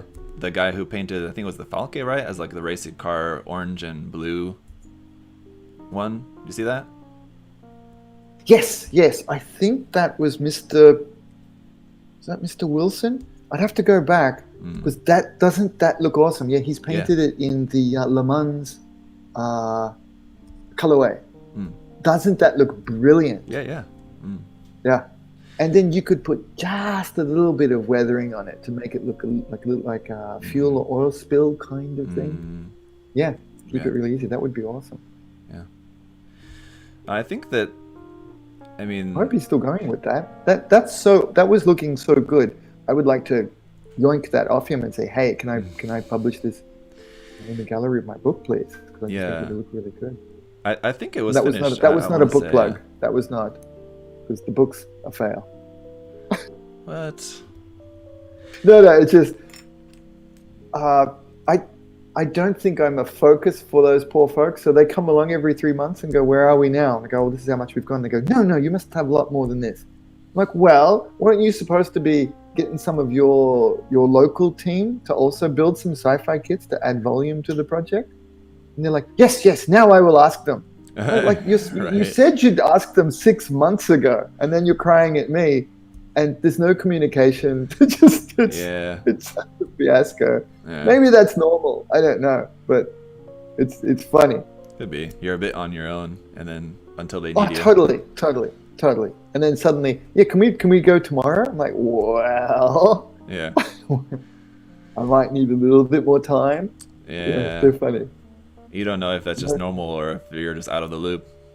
I suspect it's their normal. Yeah. I suspect, yeah. So it's also one of the reasons. I mean, it's just not going to be a secret. I don't want to be too tightly. If they offer me a job, for example, it's a no from me because I just man, you got to have good communication with the people you work very closely with. I mean, I'm happy to collaborate with them. Like if they said, "Hey, we want you to join the team," it'd be like, it'd be like it's like working on another planet. I mean, you're guys. So Adam, you must chat with him often, I would guess. Yeah. Okay. Yeah. See. At least multiple times a week. Yeah. Right. Not every 3 months or less. And you find out that your book is not the next project when you get the email when they release their next project. You go, "Oh, I guess that was next." Yeah. No, we talk quite a bit, and it's well, I mean, just because there's a lot of things to talk about. Yes. Yeah. Yes. I mean, and we're not I'm even helping Hobby doing that. Co more again. Uh-huh. I don't know what the difference is for them, but they seem to have been reactivated on their side. So that's a good thing. Yeah, it did seem kind of hadn't really heard a lot from Hobbyco for a while. I think just basically since Ryan left. Right. I think that's probably I'm sure to do with that. But and recently they've been reaching out to creators. They reached out to me, and I heard from Alex. They reached out to him as well too. I think they've been reaching out to new creators to collaborate with for promoting the site and stuff. Good. Obviously, I had to decline. How bad was the spiel? It felt pretty generic, yeah. Yeah. Okay, that's what I thought. Because so I was in there yesterday, and some of it was still boilerplate. Like it was quite generic for me. I'm like, guys, no, that's not how it works. Because there's way more value for me to do something like this. This is how we should do it, kind of thing. See, and they should be. So, which Alex was it? Your mate in Korea, Alex? Yeah. Okay. Does he have a channel? Yeah, and that's the weird thing is he does have a channel, Okay. but like he hasn't posted anything for quite a while, and most of the stuff is like his travel videos from in Japan, like going around to shops and stuff in Akihabara, things like that. Was the guy who reached out? Was it Dave? I don't think so. Remember? Okay. Hang on, I can tell you. Please. Alex got his, I think, by message. By email, and mine came Jess. Yeah. Do you know who that is? Does that mean anything to you? I don't know who that is. See, the times that I'm sure you've been spammed by this kind of thing too. Is this a fun subject for us to talk about for people? Are you guys? Is it a laugh for them? Hang on, and I should clarify. It's like not actually from Hobbyco. I don't think directly. It's like a company. It's like their. It's like a affiliate company who I guess is like maybe handling that for them. So okay. This Jess they person were is probably babbling. not someone there at Hobbyco. That might be why I heard. Maybe I heard the name yesterday because part of the ramble was about affiliate marketing codes. Yeah. And it's not a big thing for me. I don't think anybody who's working in influencing probably now doesn't get all of that excited about affiliate marketing because Like, do you get all excited and see happy dollar signs when you hear it? No, of course not, because No, I've right? already got a See? job. Yeah. Yeah. Well, but I mean, that's just it. Yeah. When they said it to me, they were waiting for my eyes to light up, and I just had to look at the two guys there, the two boss guys, and say, "Guys, you might get some young, like kids who are new at this, Yeah, excited, but I just hear work for free." And when you say, and then he dropped the exposure bomb, I go, yeah, exposure. You know, people die from exposure. It's a thing. So they're lovely people, but that's why I want to help them more. If they'll listen and be open to it, I can help them a lot more by going, no. If you want people to work with you, just got to treat them well and be cool and send them cool stuff. I mean, for the love of the hobby. Yeah, we shouldn't be going down. That's how it's probably kind of always been, and it probably will mostly be for the time is in our hobby. Sponsorship has always just never really been much about money. It's always just, it will give you some free kits to work on, and people have just been generally happy to do that. Yes, exactly. Yeah. So, I mean, that's why. If they're giving them money, they'd just be spending it back on more kits anyway, right? So. Right. I'd say then for the influencer side, for those folks, that's the challenge for you, is to get out, is to try to grow beyond that. You need to get to like Zach level to get a job out of it. And then you can't change. You need to keep making the stuff that you enjoy. And then it's good. It's good for everybody. That's a happy one. That's why I wonder how long the codes they're gonna keep going wide on the codes. I think like you've got a very good code. I think yours is a higher percentage off as well. Nice, I mean, no, it's the same. Like mine is 10% off, and then like any other creators that are sponsored by USA Gundam Store all have just the same amount, 10% off. So. Oh, okay. And I don't know. I'm pretty sure this is the same for all the other creators as well too. And for me, we don't get any like commission or kickback or anything from that from people using the code. It's just we just get the kits, like I said. And okay, see, that's good. I'm glad I gave you the opportunity to be able to say that too, because I think there might be a misunderstanding out there about influencers absolutely swimming in cash because they've got a coupon, and no, that's not how it works. No, yeah, I do have people confused about that sometimes. Like every once in a while, I get some sort of snide comment saying like, "Oh, he just says the kit's good because he gets paid to say that." And I'm like, yeah. That must be why you're wearing all that bling. Yeah, totally. Right? Yeah. See, I have not suffered from it yet. Maybe it's because, I mean, I did some initial product placement early on, especially like the Ammo by MiG stuff, but I got out of it pretty quick. Just can't do it. I can only show stuff that I like because I think I'll drop it. You know that I'll just say it, right? Okay, this is crap. I can't do it. Yeah, I suppose so. I mean, as far as I've seen in your videos, I don't know if I've ever heard you say anything like quite like that. But I mean, like when I've asked you about stuff, just personally, if I asked you about some certain products, you'll tell me honestly. Thank you. Well, that's exactly it. I stopped using the stuff that's I've been able to get into a position now that I really only need to use the stuff that I like, or I'll say it's a test. I mean, I don't mind doing a test in front of the camera too, just to see if it's okay. Yeah, I'm the same way. I think it's probably people who spend a lot of time like on social media,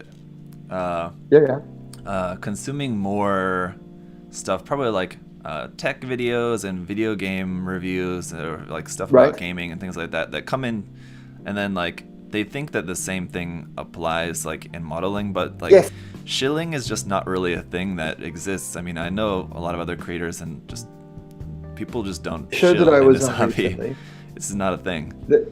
You know the show that I was on, right? Yes. So I asked where that came from because it was curious to me because the format is very, very different. I don't watch gaming videos. I play games. So that tiny bit of free time that I have, I'm on the Xbox. You know, saving Bolivia from drug lords and stuff like that. So I love games, but And Sicario is the bad thing is I just got the new version of that. It's actually pretty good. But I don't need to watch the videos for them. Although last night we did watch, my kid and I, even though she's too young for it, we watched the new Mass Effect release trailer in 4K. They've re-engineered the Mass Effect series. Okay. And oh man, I'm tempted, but the time, right? But apparently that's where that sort of format comes from. So the folks who are aware of that might have seen it before. That's the game shilling format. Yeah. And as you said, I don't think it translates to plastic modeling.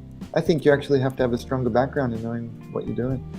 Yeah. And that comes from the pain and anguish of putting stuff together and painting it. Especially for models. I mean, obviously with tools, yeah, I mean, there'll be, creators that will maybe stick to certain tools or certain paints because that's what they're getting. They're sure.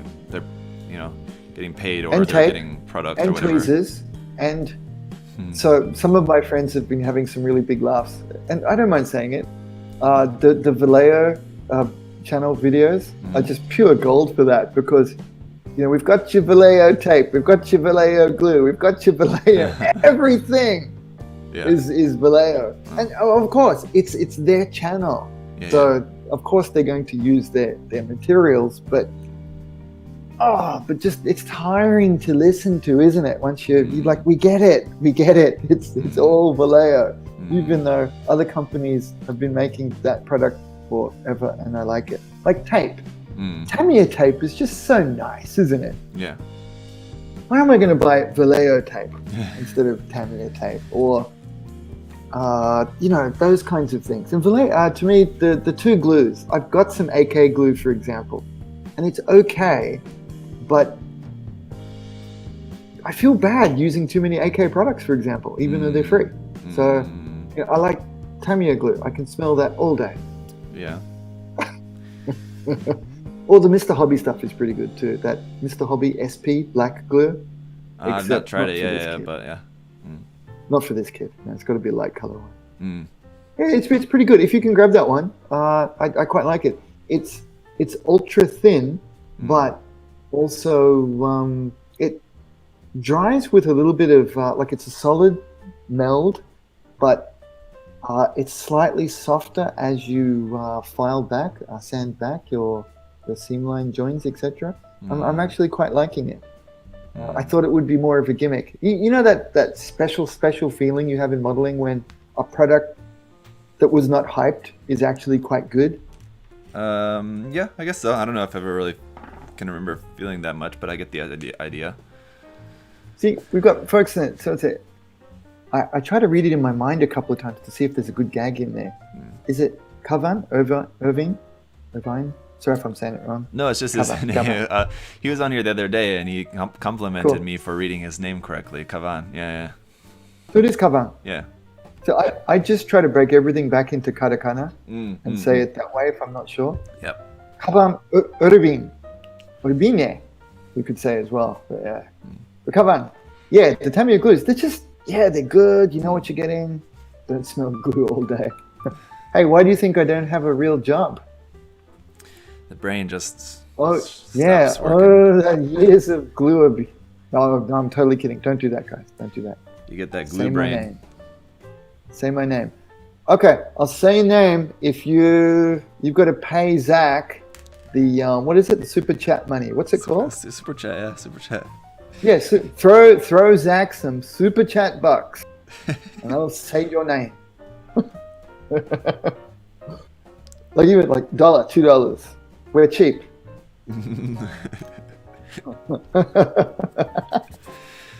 I wish that they were actually called that. That would be so much better. It's anytime you see it's like something bucks. It's just got a much funnier ring to it, doesn't it? Right? That's super totally what. So it's not called that. Super chat bucks.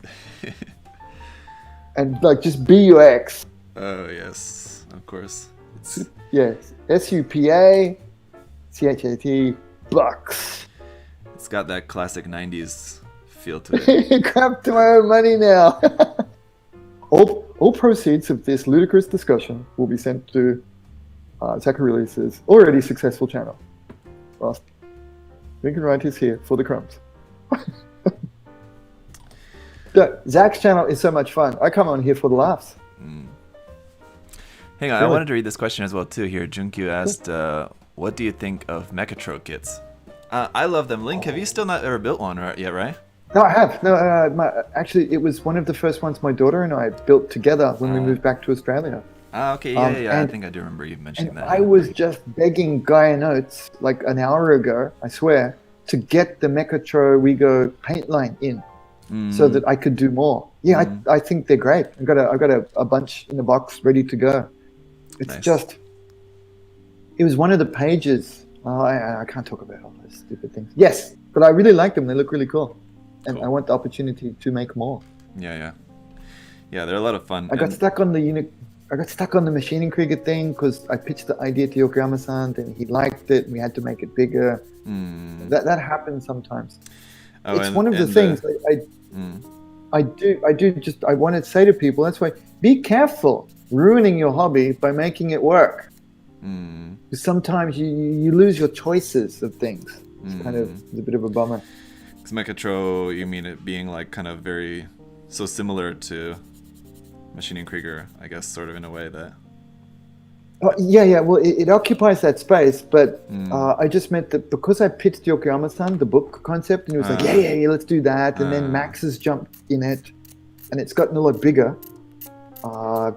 And I've got to be careful. I don't want to go too wide at once.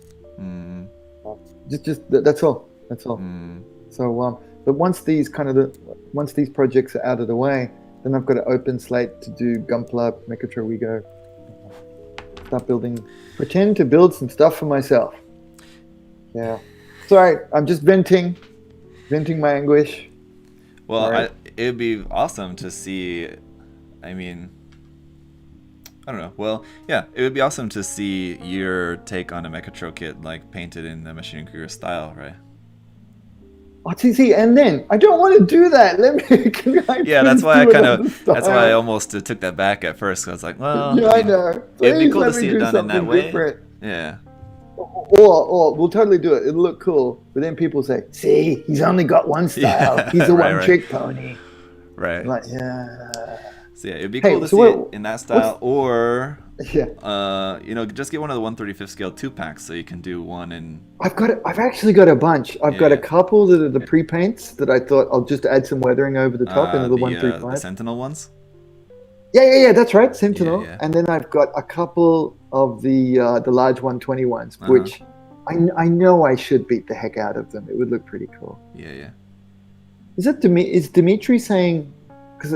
Is Dimitri saying that I should make a Discord? I mean, Zach has a Discord, and I have a Discord too. Yes. Or is he talking to somebody already in the chat? I'm not sure how that one goes. I think he's talking to you, or I don't know. I didn't hope see so. the chat. What did he say? Is this the? You should make a Discord. Oh yeah. Anyway, both of us do have Discord. Yours. Yours is, remind me, Link, exclusive for Patreon supporters, or it's just free for everyone to join? Now this is $5. Persistent Turtle is persistently awesome, and that's a really cool gift too. Hey, there you go. Super sticker. How did that come up? That came up for you before I saw it. How did that work? It was a delay for me. Anyway, Persistent Turtle, thank you for that. Even if I see it first, I don't get it.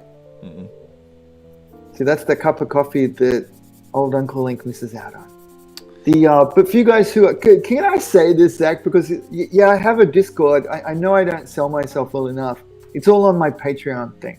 Yeah. So you get Discord as like a free perk for that, along with the videos and stuff. Yeah, and I'm not saying that I borrowed that idea from you, but it's the same thing for me. My Discord is also for Patreon supporters. It's private. Okay. Yeah. As well as thank you. Remember to spend money responsibly, guys. Wait. Yeah, we're people who make plastic toys, so responsible money is like, if we were responsible with money, we would be doing something. See, now Lucas is one of the awesome source folks from he's in my Discord, Patreon, etc. And he's gotten so good from it because he follows the lessons and he's made a. Is that your first Maschinen Krieger kit, Lucas? The Gladiator? And man, it's really, really good. Like totally already. He's getting one of the places in the competition. It's not just because he pays me money, I swear. Well, don't put that idea out there because someone's gonna stick with that. No, I know, but no, a bunch of them. It's all over the place. I like to put out ridiculous ideas because it's just not true. You suppose I should... And Sterlo is one of my supporters. I think he's an epic level supporter for a long time too. So thank you, Stergetti. You're awesome too, buddy. But we both have a lot of good folks to chat, ask for help. Good stuff. Okay, good. We've sold ourselves well enough. You can see what I'm working on, right? You can see the screen, right? You're looking at that? Well, we have to actually talk about what you're doing? I just want to ask you if you think it'd be cool to just leave the hand like this with with leaving out the middle fingers and just the two pinchers like that. Right. The hands are a good place to start with to do mods. That's why. Yeah. So yes, that could be a good one. One missing finger or a missing knuckle is a good one. Or cut a knuckle off and put wire in between it so it looks like it's hanging off. Didn't you say that wasn't that wasn't liked? When you did that? Yeah. Yokohama-san hated it. Yeah. Hated it. And how is this? The AK guys have chosen that as one of the key things to put around the book for the chapter sections. It's that arm, I swear. And they've photoshopped it holding tools and paints and stuff. Oh, okay. And I thought, I can't wait. Yokohama-san's going to be livid. Oh, no. Which is it's great. It's hilarious to me. Yeah. And then we'll say something like, yeah, they've got no taste, have they? And then he'll be okay. Yeah. Yeah. Or just do a better version, like with multiple wires, or anyway. But yeah, the 2-finger pincher, that could be cool. Why not? It looks funny. Yeah, just like that. And little especially claw. if you have two of them, because it already looks like it. Hmm. Do you remember there's a movie with Jim Carrey, and he does that gag with his kid. Look out, you'll be attacked by the claw. Liar, liar, yeah. Ah, that's it. Yeah. Boom, Zach for the win. Yeah, that was it. Look out, you'll be attacked by the claw. Yeah. I do that to my kids, yeah. Oh, nice one. So that's how you know it. Mm-hmm.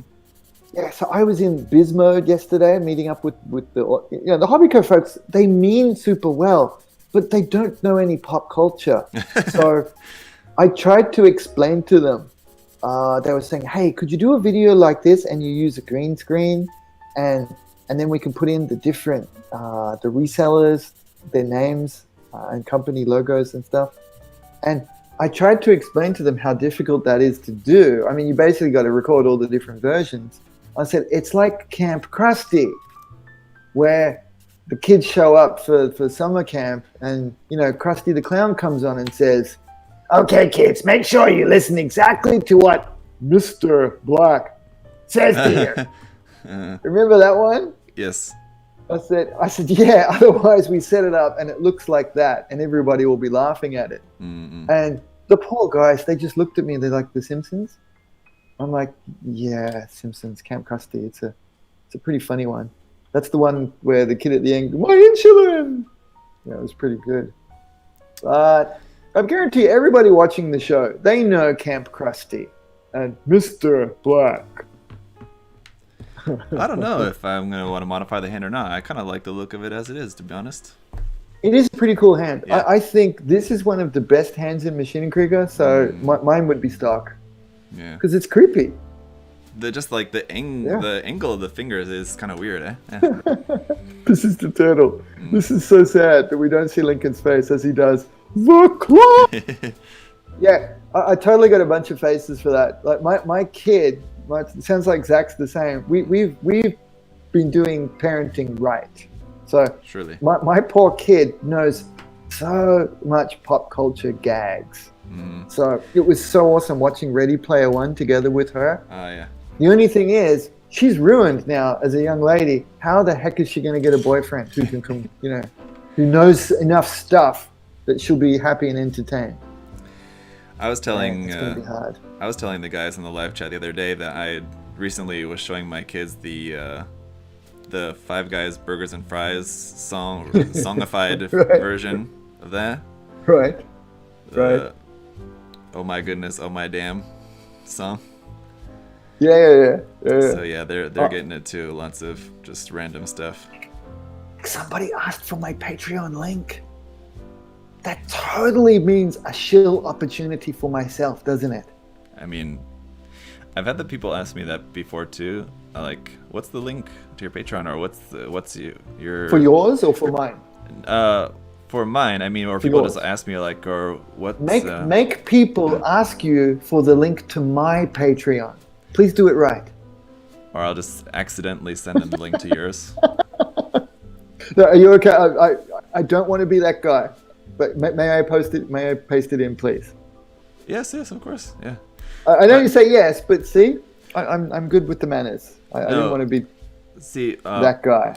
My point was that I've had people ask me about that, or ask me like, what's my Instagram or Twitter or something like that. It's just and it's just kind of funny that they don't just search Zach Aurelius like on everything. If I'm on Patreon, obviously it's going to be Zach Aurelius. If I'm on Instagram, it's Zach Aurelius. Mine are pretty. Resistant Turtle, he's got 4 kids, man. But that's both that's parenting right and wrong at the same time. I say that as a sincere joke, and I really do respect folks who can go more than 2 is huge. We've just got the 1. We just as a complete weird overshare. We wanted more, but there was hashtag reasons. Hang on, Dimitri was my poor wife though, man. Those poor kids. If we had more. Yeah, we were in Tokyo and it was really bad time. My little girl was born like 6 months before the global financial crisis meltdown. Yeah. And I was unemployed and things were really bad. So we missed that window. That's why I'm not gonna. It's not that my gear works. It's good. I swear. Overshare. I gotcha. Overshare of the day. I wanted to hang on. I don't want to check the chat because they were talking about Beast Wars. Deshefster was saying that it looks like Black Arachnia, the hand from Beast Wars. Love me some Beast Wars. Oh yeah, it does. See, a lot of designers are big fans. Yokoyama-san is one. He's like a designer for designers.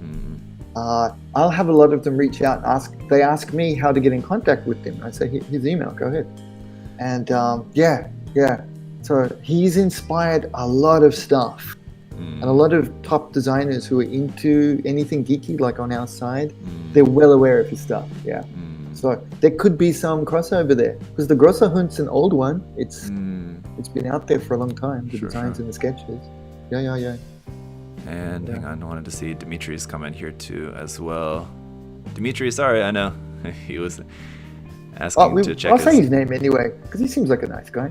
Is it? So, based on my machining learnings, I would say it's Dimitri Schnabel. Yeah, Schnabel. Schnabel. Schnabel or Schnabel?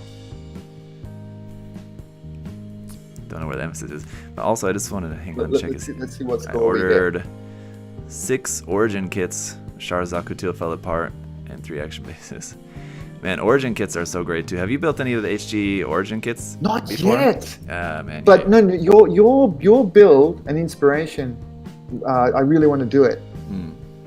Yeah. I really like yours, and especially that guy went batshit crazy about it. That also makes me want to. That motivates me more. I don't know why. I must be a weirdo, but that was pretty wild. Yeah. Yeah. They look really good.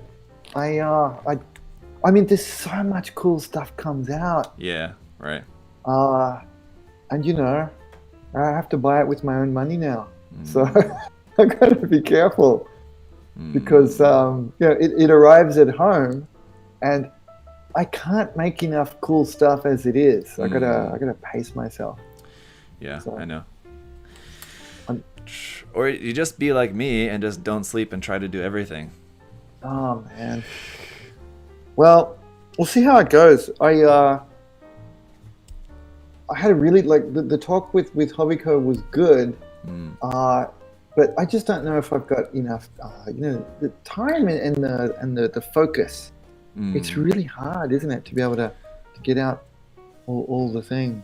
Yeah, just see. But, I mean, I mean, I would think Hobbyco at least could just float you an HG, and you could just do it like you did with your grimoire. Oh, of course. Yeah, you're right. And I probably should be working a lot faster. I probably take things a bit too much, but I find it hard to receive free kits because I've got that crushing obligation feeling. Yeah, just do something simple like you did with the right. grimoire project. Just do simple, kind of relatively straightforward painted weathering kind of build of that, just as a fun little thing. Yeah, you're right. For someone like you, I imagine it wouldn't take that much time necessarily to knock out a project like that.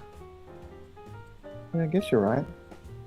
I wonder if people would forgive me for making stuff that sloppy again. I thought it was grimoire, so it worked that way. Nah. I could start a whole new thing, right? Link's really awful, too quick, didn't pay proper attention. Gunpla series. No, ruin Gunpla really quick. I mean, I think I'm sure I've talked to you about this before, but like I love to do the less serious projects, just fun, quick projects, like spending a lot of time on something like super nice. Obviously it's good, and that's what you've got to do like for your publication work and stuff. But I mean, if it was me, and you just have different thoughts about it, but I mean, like doing those fun little quick simple things that are okay to be not like your top quality work. It's just something fun to work on the side. Right. Yeah. You're right. I am excited to do that kind of thing more. Maybe I'm doing it wrong in maybe I'm taking myself too seriously sometimes with the projects. I mean, it's always a danger. Yeah, I agree. Mm-hmm. I've got to have that. I mean, but then the problem is just trying, to balance everything. When you do have other stuff that you want to work on, you can't be totally consumed by your side projects, which can happen. Right. We call it majoring in the minors, don't we? That's one to be. But yeah, I'd like to be able to do so much more stuff. But, and I'm sure I don't think anyone would complain if you did a video like that, and people would just be cool. They just like to see it, I'm sure. Hey, because we're talking in Discord, right? There's a couple of mentions. I saw the red icon come up in my Discord there, the paint on plastic one. And one of the guys has got, do not ping the community. Oh man, he struck me like a really funny guy. Reading your video, okay, thank you. Put the laugh on. The chef just said do a Zach style clean build, Link, and Zach will do a dirty Link build. No, yeah, we've thought about that as well too. Actually, I have a clean Jegan. I just haven't showed it because it's not finished. So I have, and it's so, I don't know, man. It makes me think, what is my value here? Is one of the hassles I have. I mean, I can leave it like that. You mean your value in like for the community to show something like that? I wonder if it's any added value, because there's lots of folks who are so good at doing clean builds. No, what I intend to do though is I'll take photos of it clean before I maybe do something else to it, or I might just do the clean version and move on, because I kind of lost some joy for it, and then come back to it maybe another time. Yeah, cool, we can do that. I would say just do it like that. I mean, I don't feels weird giving any advice to you, but I would, if I were to give you any advice, I would say, don't try to make everything educational. I mean, you want your main point of your content creation to be educational. You want to share your experience, which is great, and that's why I like your channel. But not everything has to be educational. People will just like to see you just working on stuff that you like. Right. Yeah, totally. Infotainment angle rather than just. Yeah, I probably try to do that too much. See, it was probably because, especially early on, coming from the pro background and then trying to start something new again, somehow I had to try to make a happy medium with that. But over time, I guess I'm relaxing into it a bit more too. And you're You're now right. working with the audience who wasn't aware of your background, and you kind of had something to prove, right? You had to show you really knew what you're talking about because people didn't really know you, right? But I wonder, right? I wonder how that would have gone if I didn't try to do that. I wonder what would have happened. That would have been kind of funny if people figured that out over time. You know, they go, wait a minute. So you used to do this, and you're still making this, and this is your book. You know, that might have been funny. But I probably wouldn't have got invited on different talk shows if I didn't have that angle there, would I? I'd just be another random. Yeah. I suppose. Right? Yeah. Yeah. How come this random started off so? How come this random has such high level skills, even though this is like his third Gunpla kit? It doesn't make sense. I just did. Yeah. It's got that natural talent. Well, there's that's basically Josh you're describing. Yes. Yeah. Yes. I mean, Josh doesn't make like educational content. He hardly makes any content at all, and especially these days, he doesn't do anything Gunpla related. But you know, he's just right. He just loves Gunpla. I mean, still. So he has good enthusiasm, and I just like hanging out with him. So I still do my shows with Josh and everything, and he's still just cool to have around. Yeah, totally. No, Zach does great stuff. He's got such a good eye. Who? John? Me? You said? Or both. Oh. You both do, but I was just agreeing about Josh. About Josh. Oh yeah. So I got my hand on my face. I'm talking on this. Sorry, I wasn't being Yeah, I assumed you were talking about Josh, but it sounded like you said Zach, so I was confused there. I was like, and you too. You're great too. I appreciate it. You've got a good eye. You've got a very good eye for color. That's what I've heard, and I'm happy to hear that. Yes. I've not seen you put together. I sometimes go too far. That's why my jegging colors are a bit but you know, they're not always going to be winners. Like you've seen that recent one that's very garish, very bright, that Mark 44 with the rust. Yes, the one you like just posted yesterday or 2 days ago, right? Yeah. That's the one. So just really weird looking colors. I just wanted to do something quite different. Experiments. Well, yeah, like I told you that my Cooster that I was painting, I was really nervous about those colors at first, but it ended up coming together in the end. Yeah. My MG wing kit that I just finished painting as well too. I'm also not, even now that it is finished, I'm still not totally sure I got the colors right on that. But it's something, like we always say. At least it's done, right? Yes. And that's what we've just got to keep experimenting and trying different ones. Yeah. It's done, and you know we can move on. Hey, this is really funny. The Japanese teacher has sent us an email, right? And it's talking about how she's saying that people regret that they didn't keep up with second languages and stuff like that. It's really funny. Our little girl, even though she grew up in Japan, her Japanese was so bad that she still qualified to do it as a subject in high school now. What? It's quite funny, really. Yeah.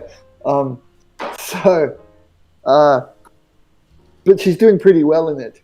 And I kind of want to, I can't tell the teacher, but, you know, if Tabitha did poorly in Japanese language at school, can you imagine? Mum would not be pleased. So, that's so funny. So I'm going to show Tomoe this one. I know it's completely a different aside. I just thought it was hilarious. Who's this you're talking about? So my little girl is, she qualified, even though she's born in Japan and grew up there, her Japanese is terrible. Okay, yeah. I mean, it's getting better again, but her Japanese is just not good. She did not pick up the language. She decided when she was little that she was an English speaker. Okay. So I speak English like Dad. I'm like, all right. My son's kind of the same. Yep. He definitely prefers English. They choose, don't they? Does your wife often speak? Sorry to ask. I hope this is okay to ask. Does your wife often speak English with you as well? Yeah, between us, yeah. I mean, so between us, that's what was happening. We probably speak, probably 90% English. When she Right. speaks to So- the and then- kids, though, she'll mostly speak more Korean to them because we try to keep it so that, like, Right. Well, Yeah, same. I mean, same. yeah, it is a mix. Because they're at like preschool, daycare during the day, where it's like obviously all Right. Korean, so we try to speak a lot of Right. English at home, so they get a good, Sure. a good mix of it. But It's just we never figured out that they have some say in the matter, right? Even with the environment, and no matter what we try, they actually can choose. Yeah, So anyway, that's the thing. yeah. But she likes it now a lot more. That's a good one. So lunch is just about ready. I'm gonna have to go Yeah. because speaking of my lovely wife, when she's making the lunch now. When it's ready, I have to be ready to go. That's the thing. I don't know if it's like that in your house, but Yeah, sure. Yes, right. could be. Yeah. So I'm gonna go. No But problem. thanks for having me on, man. You're welcome. Yeah, it's good. hanging And I out, like sure. having no agenda. Just come on in and talk stuff. Yeah, totally. I know you're a busy guy, so it's not necessarily something that we can do regularly, but just open Well- invitation whenever. Well, I consider this a rest activity because I don't have to be on. I hope you don't mind that I see it like that. Oh yeah. It's fun for me actually to come on your show. That's the big difference. Many of the other shows, there's like an expectation to be on, and I can feel it. They've heard a story on another show, and they're trying to get me to retell it by walking me into the story. You can see it coming a mile away. I'm like, oh, I don't want to do that story again. Like, please don't. Sure. Don't. Yeah. Like, hey, I'm not actually a professional. I'm not a professional with the stories. I can't do them on command. That's what you should write. I mean, next time you want to do a book deal, just do a book, not a photo or modeling book at all, but just a storybook. Right? Yeah. Link Only stories. text. In photographic form through the expression of dance and song in a book, Yes. just so it doesn't make sense at all. That would be pretty funny. Stories from Anogaijin. Nenagaijin no hanashi desu. That would be pretty Yes. funny. Who's that? So JH Mallet. Thanks for coming on. You're most welcome. It was fun. I hope I can come back again soon, guys. I love coming on Zach's show. Yep. And it's good timing too. It's around. I've usually finished my morning session, and it's good for a bit of a break and catch up. Speak with other humans. It's wonderful. Yes, right, exactly. I know. Okay, Zach. Thanks for the invite, bro. Yep. We'll talk soon. Okay, have a good lunch. Now I've got to hang up on. Discord. Not hang up on YouTube, but hang up on Discord. Otherwise, that would be weird. Or I'll close it for you. Bye. Okay. Thanks, bro. ya. Bye. Alright. There we go. Now we're back. Just me. For a little bit left, still another half hour or so. I thought I was getting some weird sound. Where's that sound coming from? I thought I was hearing some weird static or something, but yeah. Anyway, guys, so sorry to kind of not pay attention to the chat a whole lot during that time while I was just talking with Link. It kind of allows me to talk without looking at anything except looking at what I'm doing, so got some good work done, I guess, during that time, but apologize for neglecting the chat a little bit there, but hopefully it was good for you guys to also just kind of listen in as well too. Well, I assume probably a lot of you are also just working on stuff on your own as well too, but yeah, always good chat with Lincoln. But yeah, obviously, as you can see, I got the main section of the body put together, and there's a lot more stuff that needs to go onto the body. There's like 20 more pieces that are all just kind of like tacked on there, but I want to get rid of the seam line first, so once the glue is dry, I need to sand this part some more before I start adding a bunch of stuff onto it, because it's going to be hard to sand that seam line once I've got all the other pieces stuck on there. So for the body, I'm just going to leave it like that for the time being. And maybe in the meantime, in between whenever the next live stream is, I'll probably do one other live stream working on this, one more next week. And sometime in between, I'll work on removing some of the seam lines off camera so that in the next episode you guys can see how all the parts are added onto there. But now working on the arms, so the forearm of the left side, and has a couple pieces again that need to be glued on later once the seam is gone, and the right side with the laser arm. And I think there's parts in here to make a different type laser. This is something, yeah, with Lincoln we didn't really talk much about the kit itself, but if Link joins again next time, I might want to ask him about that. But I thought I saw in here there was some parts, maybe not, okay, I guess maybe I was wrong. I thought I saw parts to make a different version of the laser arm, like a shorter version, but I guess maybe not. Yeah, okay, maybe I'm mistaken.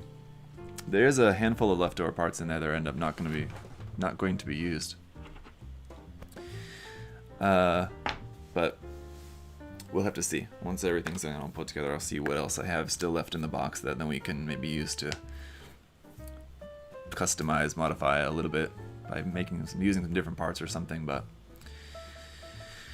hips and nips, gotta keep it sexy or we don't eat. Yes, exactly. Well, here's the hips over here. They're still around. What kits would you recommend for a beginner who has never watched a Gundam series? Diddly. I have a video, I think it's number 350, I want to say, if you want to just search the number, but I have a video about choosing the good kit. It's like choosing the right Gunpla for you or something like that. Watch that video, but basically in a nutshell, just choose a design that you like. I mean, 'cause the important thing is you gotta like the kit, the design of it, right? And so just choose something that is a design that you like, something that looks cool to you, and something that is in a good price range of what you want to spend on the kit, and something that's available. So like maybe there might be a kit that you think looks really awesome and you're searching around online and you can't find it for like anything less. Like the list price on it was originally like around 20 bucks and you can't find it for like anything less than 50, then maybe don't buy that. That just means it probably hasn't been reprinted in a while, so you just wait for a reprint in that case. But if you got like a local hobby shop or something like that you want to buy the kit from, just go in there, see what they've got cool and a good price range, and just pick something up.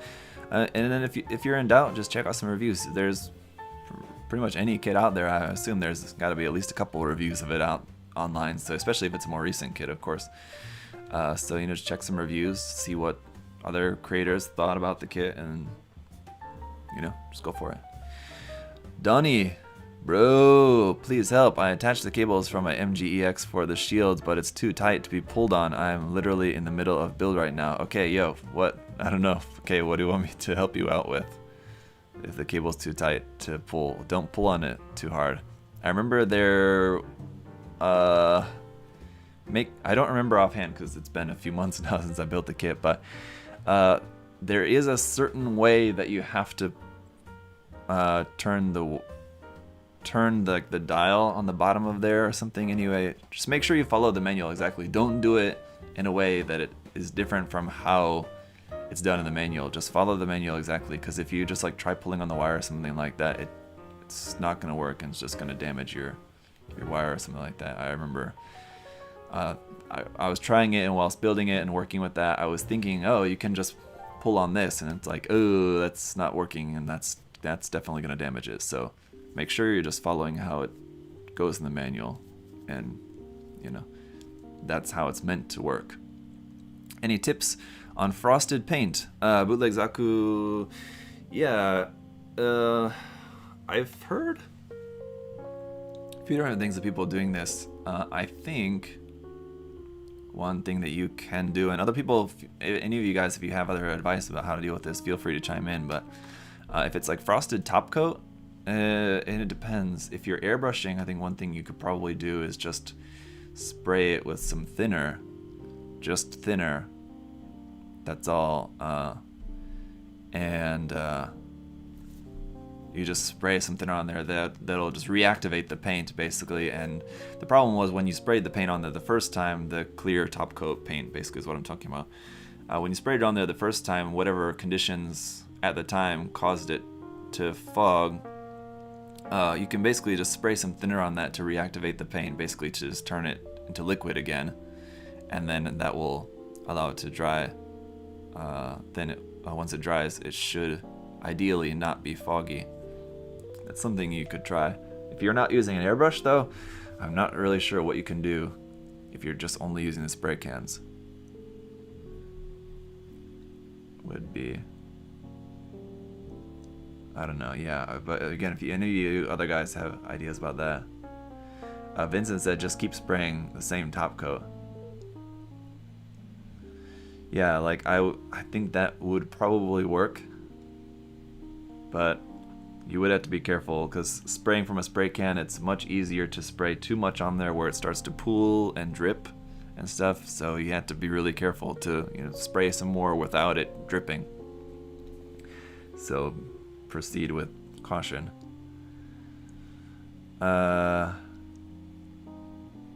Avoiding frosting on silver paint. Silver paint? It's weird to hear that silver paint is frosting. I can't imagine how that would work. But anyway, yeah, if you're airbrushing, you could just try spraying some thinner on it. Yeah, or another layer of the same paint. I mean, yeah, try that. Earliest, I made HD Bondoc dark green weathering with Lincoln weathering technique. Ah, okay, Lewis. Lewis, were you making that Bondoc that I commented on? I think like you were showing that on Facebook, and I think I commented on it that it was looking cool, right? Is that, I don't remember who was posting that, if it was the name, if that was you or not. Lewis, was that you? I remember someone was working on a dark green Bondoc, and they were weathering it, and I commented on it saying I thought it looked cool. Was that you? Possibly, probably, I guess. How many people are painting a dark green weathered Bondoc? Probably not that many. The top coat dries before it hits the model, which causes frosting. Yeah. Yeah, Vincent agreeing with me there. It looks like that spraying thinner is a better idea than more top coat. Yeah, if you can. But if you don't have an airbrush, that's the problem. That's where you might not be able to do that option, but that's why, just one more reason why it's good to get into airbrushing if you've been putting it off, delaying and making that transition into airbrushing.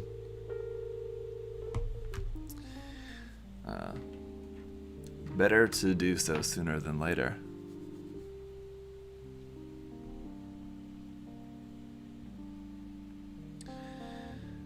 Okay. So these are the elbow joints that I'm making now, by the way.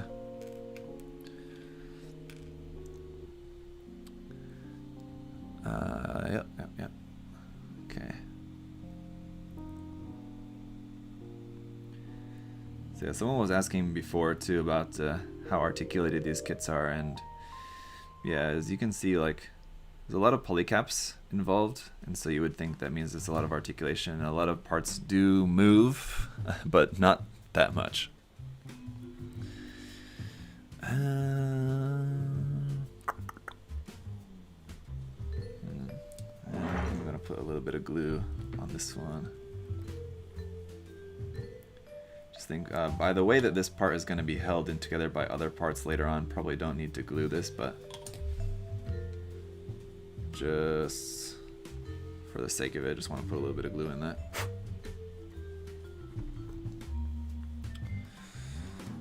Yes.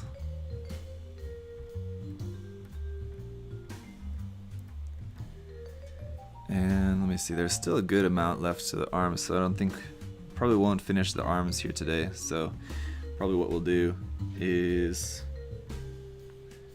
finish up maybe these next couple parts here, and then we'll call it a day for today.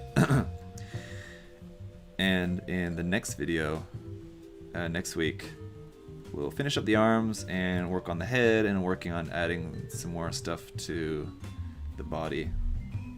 And that'll cover us through like most of the build, right? So be able to share the majority of the build with you guys.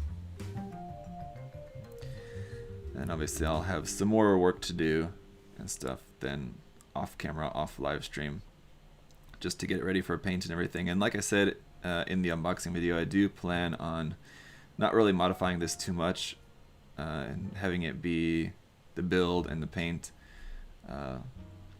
basically like a Canon build. That's still my goal with this, or still my plan for this. So might be a little bit of modification involved, but nothing too serious that would make it stray too far from being, I guess, what could be considered canon.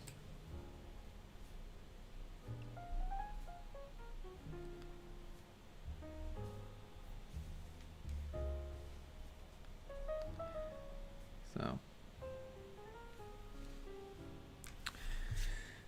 yeah. All right, let's see. Would you want a new PG Evangelion or Zaku 2? Are you asking like either or just like both? A new PG Eva? Not really. A new Zaku 2 PG? Yeah, definitely. That would be cool. As I mentioned many times, you know, I don't really like perfect grade kits all that much, to be honest. They're fun every now and then, and unfortunately they don't come out very often, so that's good. But like when they come around, I enjoy them enough building them, but I certainly wouldn't say PGs are my favorite grade to work on by any means. You know, there's not that many grades to choose from, but perfect grade would be much lower on the list. So I mean, I don't necessarily hope for any PGs really. I just whatever they make will be cool. I can enjoy it, but if I had to hope for anything, I would hope for like a new like master grade Zaku 1 version 2.0 or something like that, or a master grade Origin Zaku, like we were talking about earlier in the stream. That's what I would prefer, something along those lines. And just on a side note, just as it's crossing my mind, the next episode of the Trash to Treasure series on the Pt.2 should be coming out probably beginning of next week. Yesterday I was working on that, and so the next part is going to be covering the ARM modifications for that, so just something to look forward to next week. So I think I should be, so far I'm sticking pretty good to a schedule of, I didn't necessarily plan this, but I think this is probably working out to be a good schedule for that project, to basically have it be about one video per week. New video on the Trash to Treasure series, and it seems like that's working out well, like for my work schedule, because when I work on that kit, I had to, like, I get a lot of tools and stuff kind of spread out all over the desk. I kind of have to spend like a good full day working on that. So like, whereas normally like my days, I usually don't spend an entire day working on one thing. Like I'll do like this, like live streaming in the morning, and then in the afternoon I'm working on some reviews or something like that. I usually will separate it out. Usually don't spend an entire day on something. So that said, for the Trash to Treasure build, I do usually, I think it seems to be, it's working out. Like I need to just sit down and kind of spend all day working on that. Spending half a day is probably not really enough time to get all that much done on it. So probably those are just going to be coming out once a week. So next week will be the arms, and then probably after that, working on the legs or torso.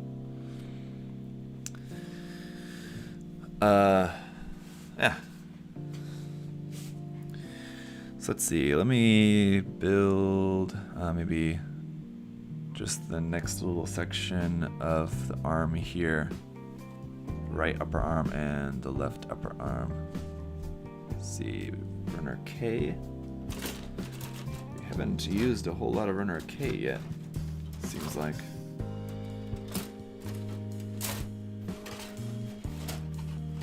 Where even is runner K?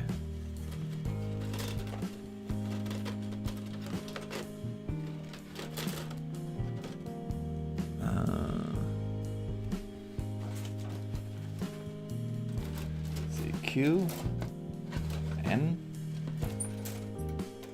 F, B, A. Okay. Where's runner K? T, U, W, F, B. The hell? Where's runner K?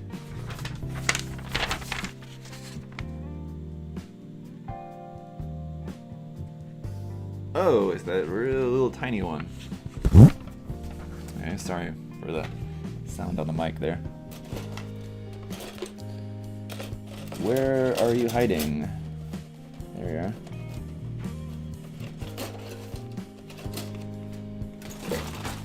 It's this little teeny tiny runner here, is runner K. Yeah, Sturgetti asking if it was connected to another runner. That would be a good guess, yeah. I had to check the parts list to see what the runner looked like. Yeah. I need to vacuum in my room here. Floor is getting pretty stuffed up with lots of nubs and duds. Things like this where you just like cut out these bits like between the parts. I just kind of tend to just toss it on the floor. So floor is probably due for a good vacuuming. 1 and 2 and K2. Let's see. 2 here. 3 over here. Are there any simpler machine career kits out there? I would love to try one day. Lunar, yeah, you know, what would probably be a great one would be, if you can find them, not always the easiest to find, is one of these, like one of the capsule kits. I need to do a review of this one, actually. It's been sitting on my shelf for a while. And I've got some more over there, but yeah.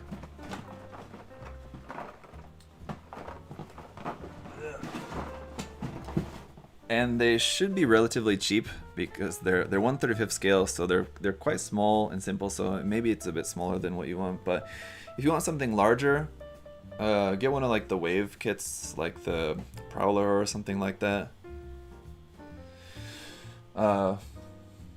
Also one that I've worked a little bit on, is still not finished, but I mean there's gonna be some that are maybe a little bit simpler, but not that much. They're all going to require a little bit more modeling involved than your standard Gundam kit. So seam line removal, gluing parts and things like that, they're all pretty much for the most part like one color. So I mean, yeah, there's not going to be too much difference between them.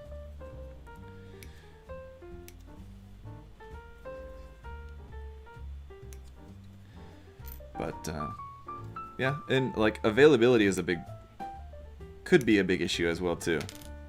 So you just have to kind of see what's available to you, because like the wave kits and like the Hasegawa kits, usually they do like one run of the kit and then they don't ever do it again until they make like another variant or something like that later.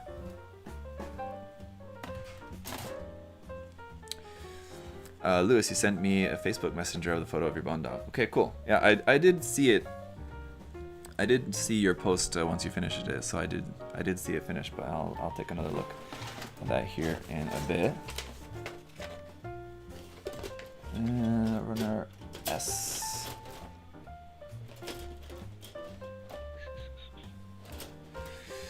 Now I have to find runner S as well too. What does that look like? S is also a smaller little runner here.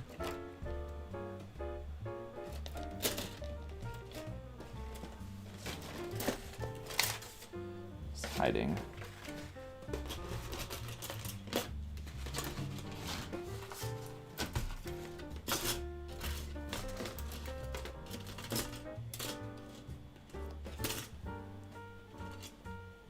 See, Y and Z are connected. Runner S is connected to runner Q here. So we needed 2 and 3.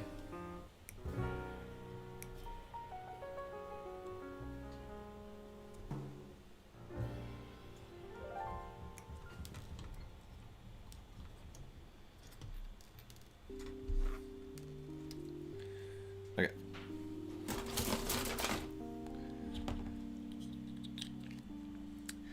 Ma.K kits Wave or Hasegawa. Yeah. I don't know. Between Wave and Hasegawa, I don't know. The couple of kits that I've built, there's not that much noticeable difference between Wave or Hasegawa, really, to be honest. I mean, people who build Machine Krieger a lot more than me maybe would say one way or the other. Or like if you were to ask Lincoln, he might say one way or the other. I'm sure I've asked him that question before. I don't remember offhand what he said, though. I think I remember him saying that he kind of preferred the Wave kits, but don't quote me on that. You could check. I'm sure when I asked him that, it was probably in a past interview, so if you're really curious about his opinion on that, I think you can go back and probably check my past interview with him. But yeah, not that much different in terms of just like the general construction and quality. I think the Wave ones are probably working with the newer molds in general for a lot of them. And Sturgetty's here, he can correct me if I'm wrong on that. And it depends on the kit too. But it seems like, I don't know, probably a lot of the Hasegawa kits are working off of older Nido molds generally. But again, not really that much difference, to be honest. Like I was just saying a minute ago, they basically all have lots of seam lines and, you know, are definitely going to require painting, so. This part is really tricky, this tiny little part here, because there's an undergate, but the undergate is right next to a tiny little peg that you have to not cut off. It's kind of hard to cut off the undergate and not cut off the little peg that you need there. I guess it wouldn't be that big a deal if I cut off the peg. You can still just glue the part on without that. But it's a little bit tricky. Yeah, I said, as far as I know, Hasegawa and Wave made entirely new molds, with Wave using Nido ones for things like the Gan's head that's shared a ton. Yeah, so it really just kind of depends on the kit. So not that much different, and I think from my experience, both companies are pretty good with like the extra stuff that you get in there too, like the wires and springs and rods, decals and stuff. I mean, that's all just kind of standard across the board. There's not like one company that does that stuff better than the other, as far as I know.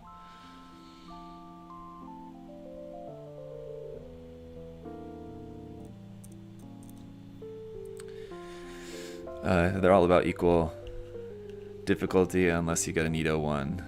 It's all clamshells, yeah. Yeah. And, you know, unless you're really searching it out, you're probably not going to come across a Nido one, really. Unless, like, in hobby shops in Japan, I've seen, like, a lot of them in secondhand hobby shops. But online, you're less likely to come across a Nido kit, probably. It would be either a Wave or a Hasegawa kit.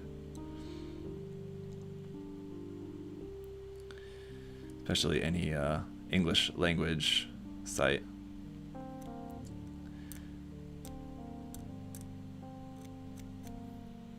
Man, it's cool though to see, like, in the hobby shops in Japan. I was there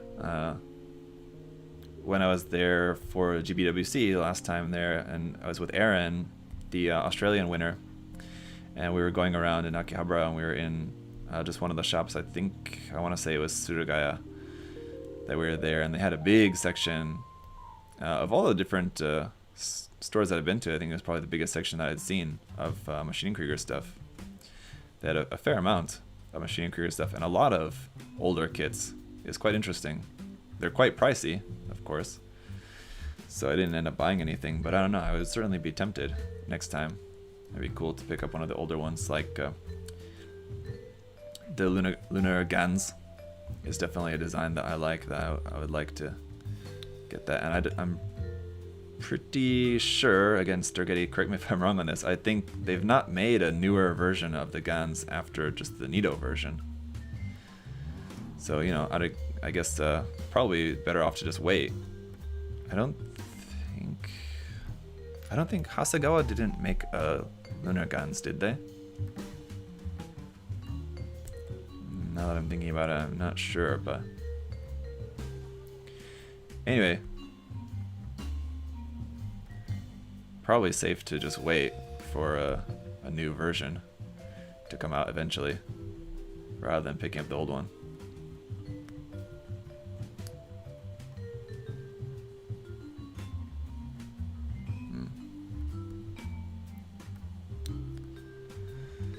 Let me see. Yeah. It's an interesting situation where you have multiple companies making kits from the same property. Not very common.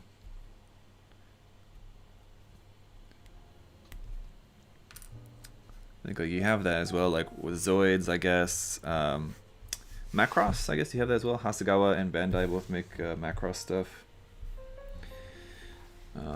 What else? I don't know. There's Naoki's new line of kits that are going to be split between Kotobukiya and Wave? I think, right? I think, yeah, he said the mecha kits are being made by Wave and the character kits are being made by Kotobukiya. I think he said. For Naoki's line, the, what's it called? Is it Ma.K? You know, I was only drawing a blank. Makin, something like that. What is it? Let's check. It's Twitter. Okay. Titanomakia. Yeah, that's it. Difficult name. But anyway. Any interest with doing a Zaku 1 Origin HGC custom? I guess so. Wave put out a Gans like 3 or 4 times and haven't in about 6 or so years. They use some of the Nido runners, if not entirely. The Kuster had a new Wave runners for the legs and body, and the Gans probably does too, yeah.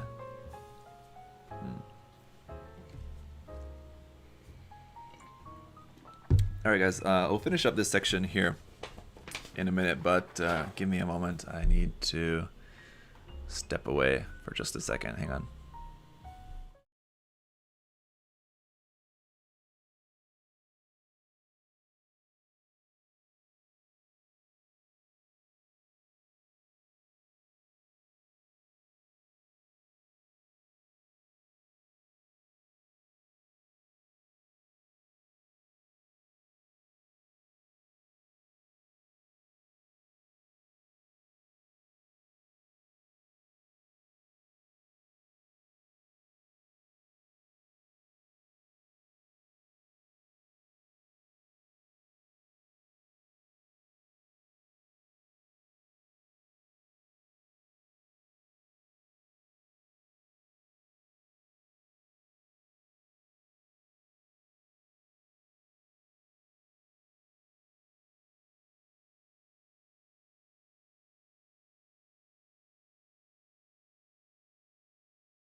I just realized that on my Be Right Back screen there's no music. Sorry about that.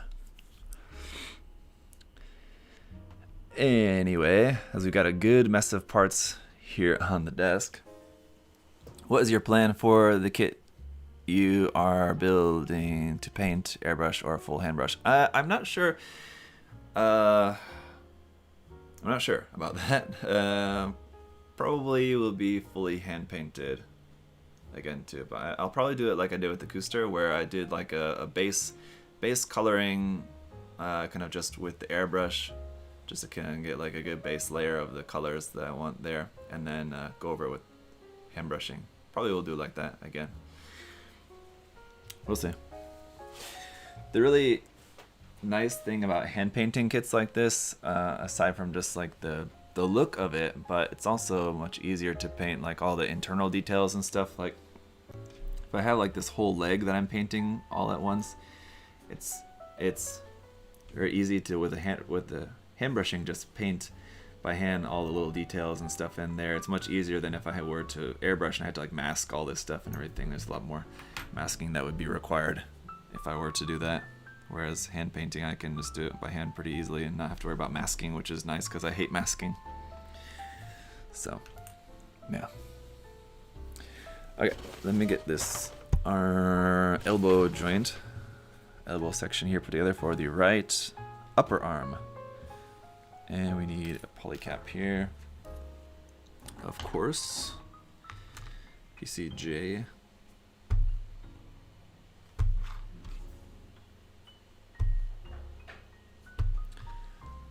Just the one, right? Just the one polycap looks like, yeah. That. I like cough and burp at the same time. Blech. Alright, so it says, be careful with this part. I'll try. Alex said, thanks for the live. You're welcome. Do you recommend the Xiang RG? I kinda like it. Would like to hear your thoughts on it. Yes. Highly recommend it. I'll be working on my review later today, but yeah. You can check out the live stream build yesterday if you missed it, but as you can see here. Later after the live stream, I went ahead and put a few of the stickers on there as well too, but yeah, it's great. Definitely check it out. USA Gundam Store question, do you know when they'll be getting the tweezer set you showed the other day? I don't know, but Adam might know. And Pandemic, just post your question there on the post just a little bit ago. I put up the post on the USA Gundam Store Facebook and Instagram pages, and on the USA Gundam TV community tab. We'll be doing a live stream there tonight, so post your question there, and then Adam can hopefully answer that for you when we do the live stream tonight. And posting your question in there means that you're entered in the giveaway for the Master Grade Ultron EW as well too. So you can hopefully get your question answered and be entered to possibly win a prize. So yes, do that. Now as for this, yeah, and this is the front. Okay, like that. There's a certain way this needs to go on here. I have to pay attention to that. And this one is supposed to be on there, like that.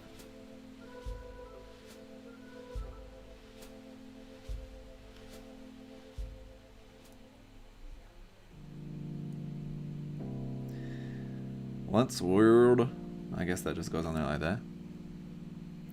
This little like kind of L-shaped piece you stick on the side of there, that it's kind of like barely plugged in, and I guess it's not super clear how that's meant to go on there, but I guess like that looks right anyway. Ibex said, do you keep your boxes?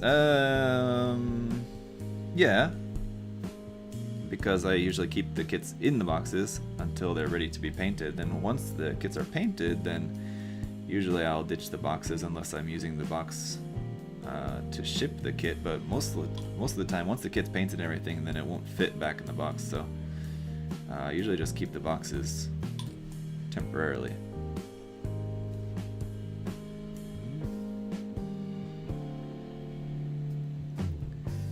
And if you guys have seen, I did make that video a little while back showing how I break the boxes down for easier storage.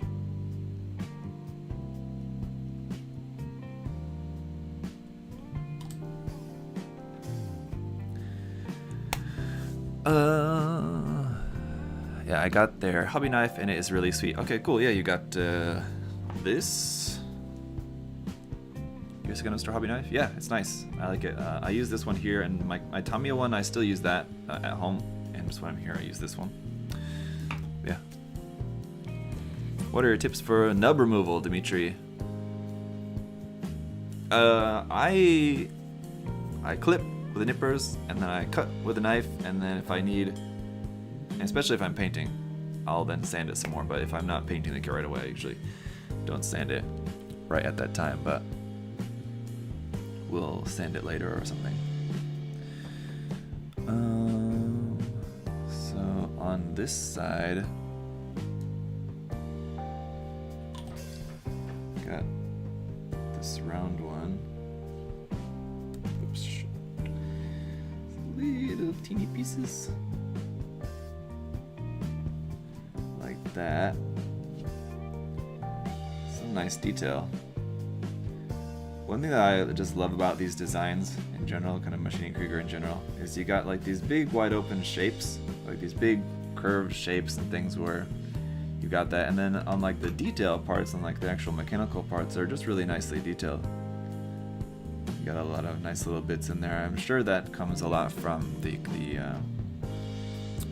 Star Wars influence on Koyo Koyama-san's designing. Other sci-fi in general, I mean, too, but I think probably Star Wars is the most famous for that.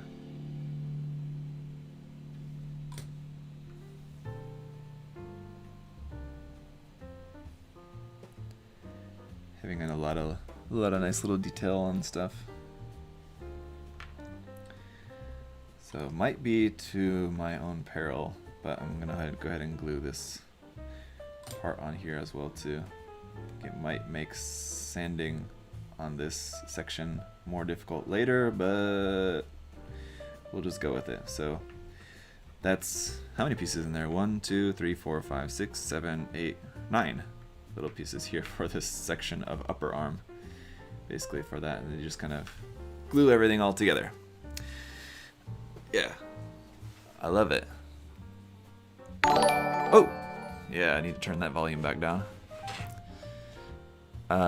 When do they ship? When do they ship the pre-orders for the Xiong? I'm not sure. I think, again, that'll be something you can post your question on the social medias, and then Adam can answer that for you better tonight on the live show, or depending on where you are in the world. If you're watching in America, that'll be tomorrow morning for you guys, but tonight for me.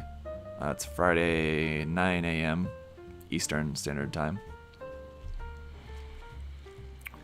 But yeah, they don't have the kits in yet, but I assume they would probably be getting them pretty soon.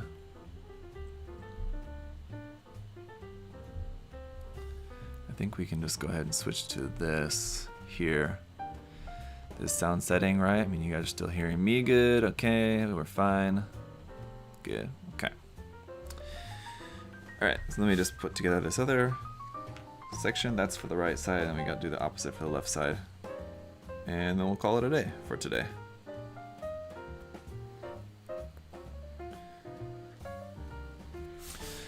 The rivets on Machining Krieger kits make me want to die. Yeah, you're doing like the ones that you have to add onto there. The cool thing is that, I mean, you just have them to the side that you can add if you want, or you can not, or you can add more, because they usually have some extras. So you can add more if you want. I've got a cool, you know what would be really good for this kit as well too. I recently got a rivet punch tool from Wave, and I need to try it out. I've not got that recently, and I've not yet tried it, but this would be a good kit to try that out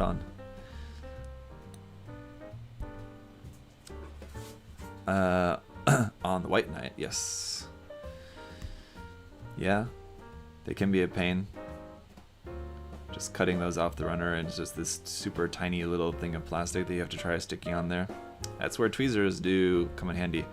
I think in my video recently talking about the USA Gundam Store tools, and I was mentioning about the tweezers, that some people use tweezers to put in like little metal parts and stuff on their builds if they're working with like metal detail up parts and things like that, or small pieces, and I just can't do that. I just don't find tweezers to, they just don't hold those parts very securely for me in my experience. You're trying to hold this tiny little metal piece with like metal tweezers, it's just, there's too much friction there, it's just gonna slip and shoot across the room and be gone. But for those little tiny plastic rivet detail parts, they work pretty well for that, because that's, I mean, it's impossible to place those by hand. Talking about like a 1.5 millimeter wide of this little tiny thing of plastic on there. The pizza cutter? You're talking about the wave tool? No, I mean like a rivet punch, not a circle cutter, if that's what we're confused about. I'm not sure if that's what you're talking about. I think they do also make like a circle cutter as well too, and other companies make one, but I can show you guys in a minute here if you want, but yeah, rivet punch, you know what I'm talking about.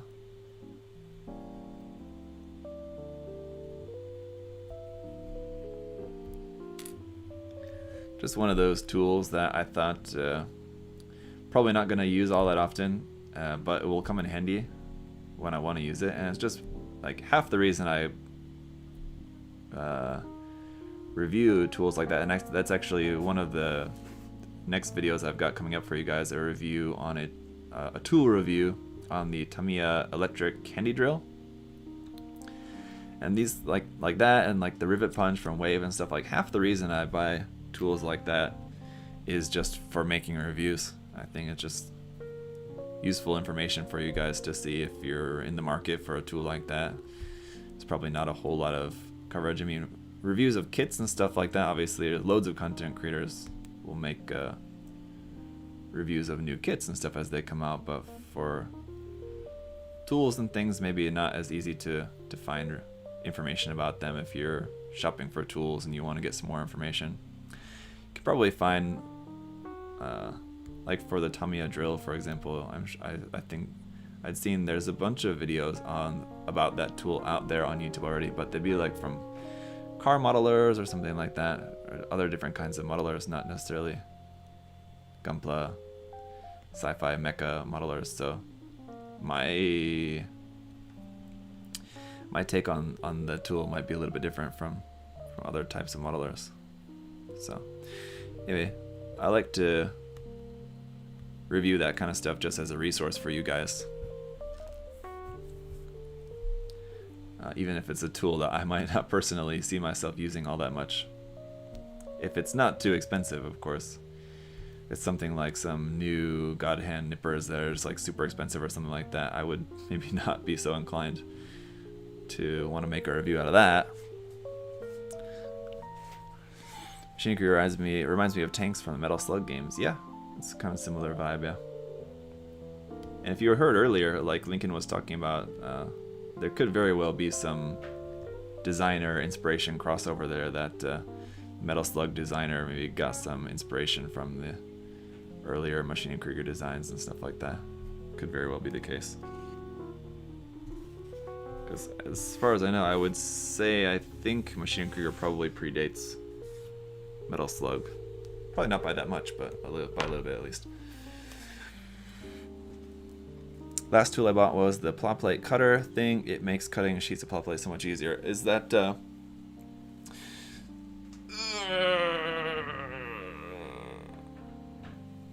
Jerry, are you talking about like the kind of like the chopper? That's actually what it's called. What it used to be called. I think there's another company's making them now. It's not called the chopper anymore, but you're talking about the chopper.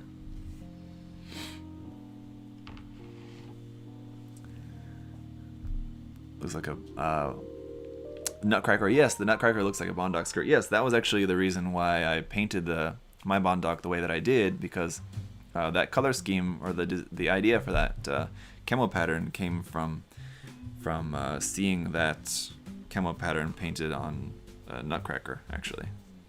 Yes. So that's why I wanted to adapt that camo pattern. The colors that I use are different, but the camo pattern, I tried to make it similar to that. So that was the reason why. Yes. And just I really like that that camo pattern style. If someday I ever get around to painting the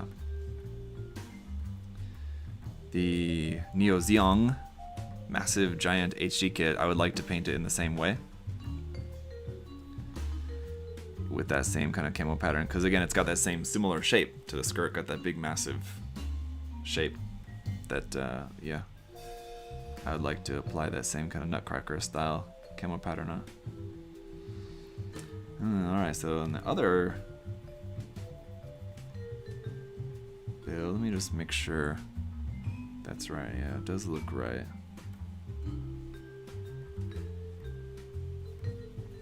Okay.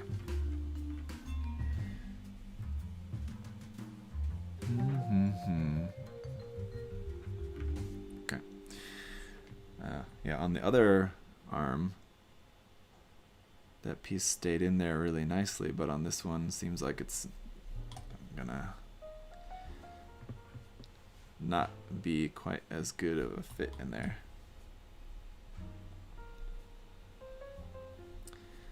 On the curved side,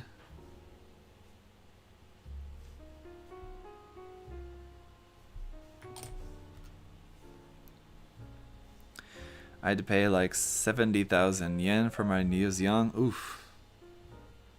Indeed, why did you do that? 70,000 yen, that's like double the price. Why would you do that? Was it for the P Bandai one? Even for the P Bandai ones, that's still like a way more than the original price was for that.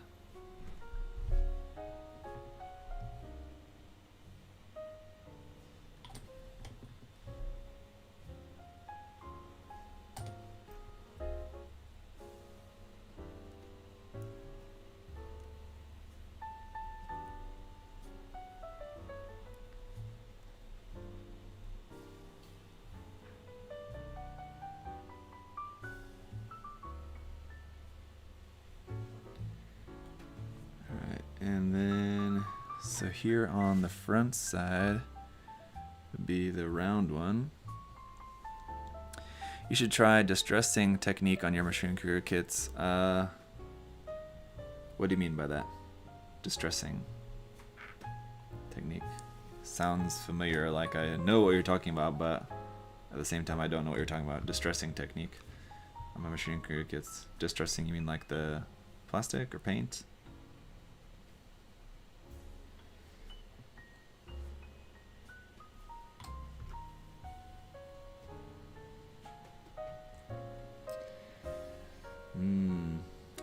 Like Lincoln said, love that glue smell.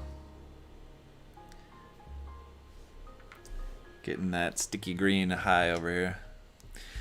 Also, I need to know when my Zeong from USA Gundam Store gonna ship. Yes, Dimitri, we get that question probably every time we do an episode of the live show. We get someone asking about that kit.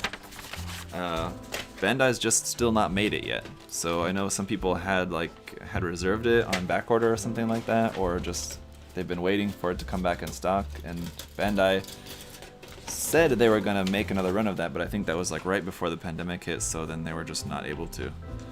So yeah, you and everyone else in the world also waiting for your Zeong, because Bandai just hasn't made more yet, even though they said they were going to. Already 3 hours, yes, already 3 hours, and so it's time to wrap up for today. Thank you to you guys for hanging out. Hope it was fun also hanging out with Lincoln as well earlier too. Like I mentioned to him, you know, it's like always open invite to come on, especially when we're working on Machining Krieger stuff, of course. But so if you guys want to see more of that, let him know as well too.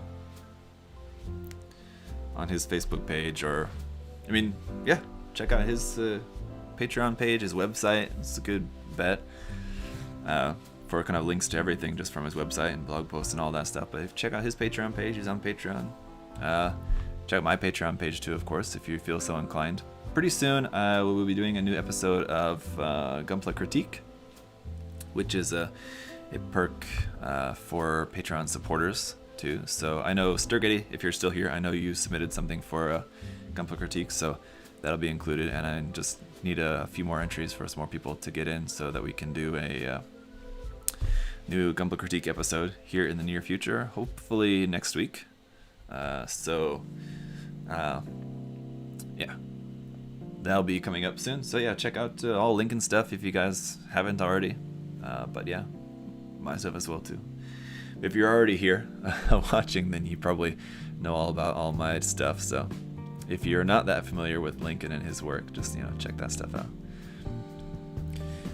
But yeah, alright, so that's going to be it for today, guys. Hope you have a nice weekend. Like I said, I'll be working on the Iron Man review, the Zeong review, and then I've got actually another like 4 or 5 videos kind of already recorded and lined up. So actually the Zeong review and the Iron Man review will probably be coming like next week, middle of next week actually. I think I said earlier it would be this weekend, but I have a few other videos already all lined up. I've got a queue of them going now at the moment, so a lot of stuff in the works. But next live stream, like I said, next week I'll do another live stream of this, and then we'll do the live stream building the Attack Girls Arachne kit as well too. Is one that you guys voted on, the Attack Girls kit that you guys voted on that you wanted to see live build. So those will be the 2 things that'll be live building next week, as far as I know, unless something else comes up. I think it'll be just those 2. But anyway, thank you guys for hanging out today, and I'll see you later.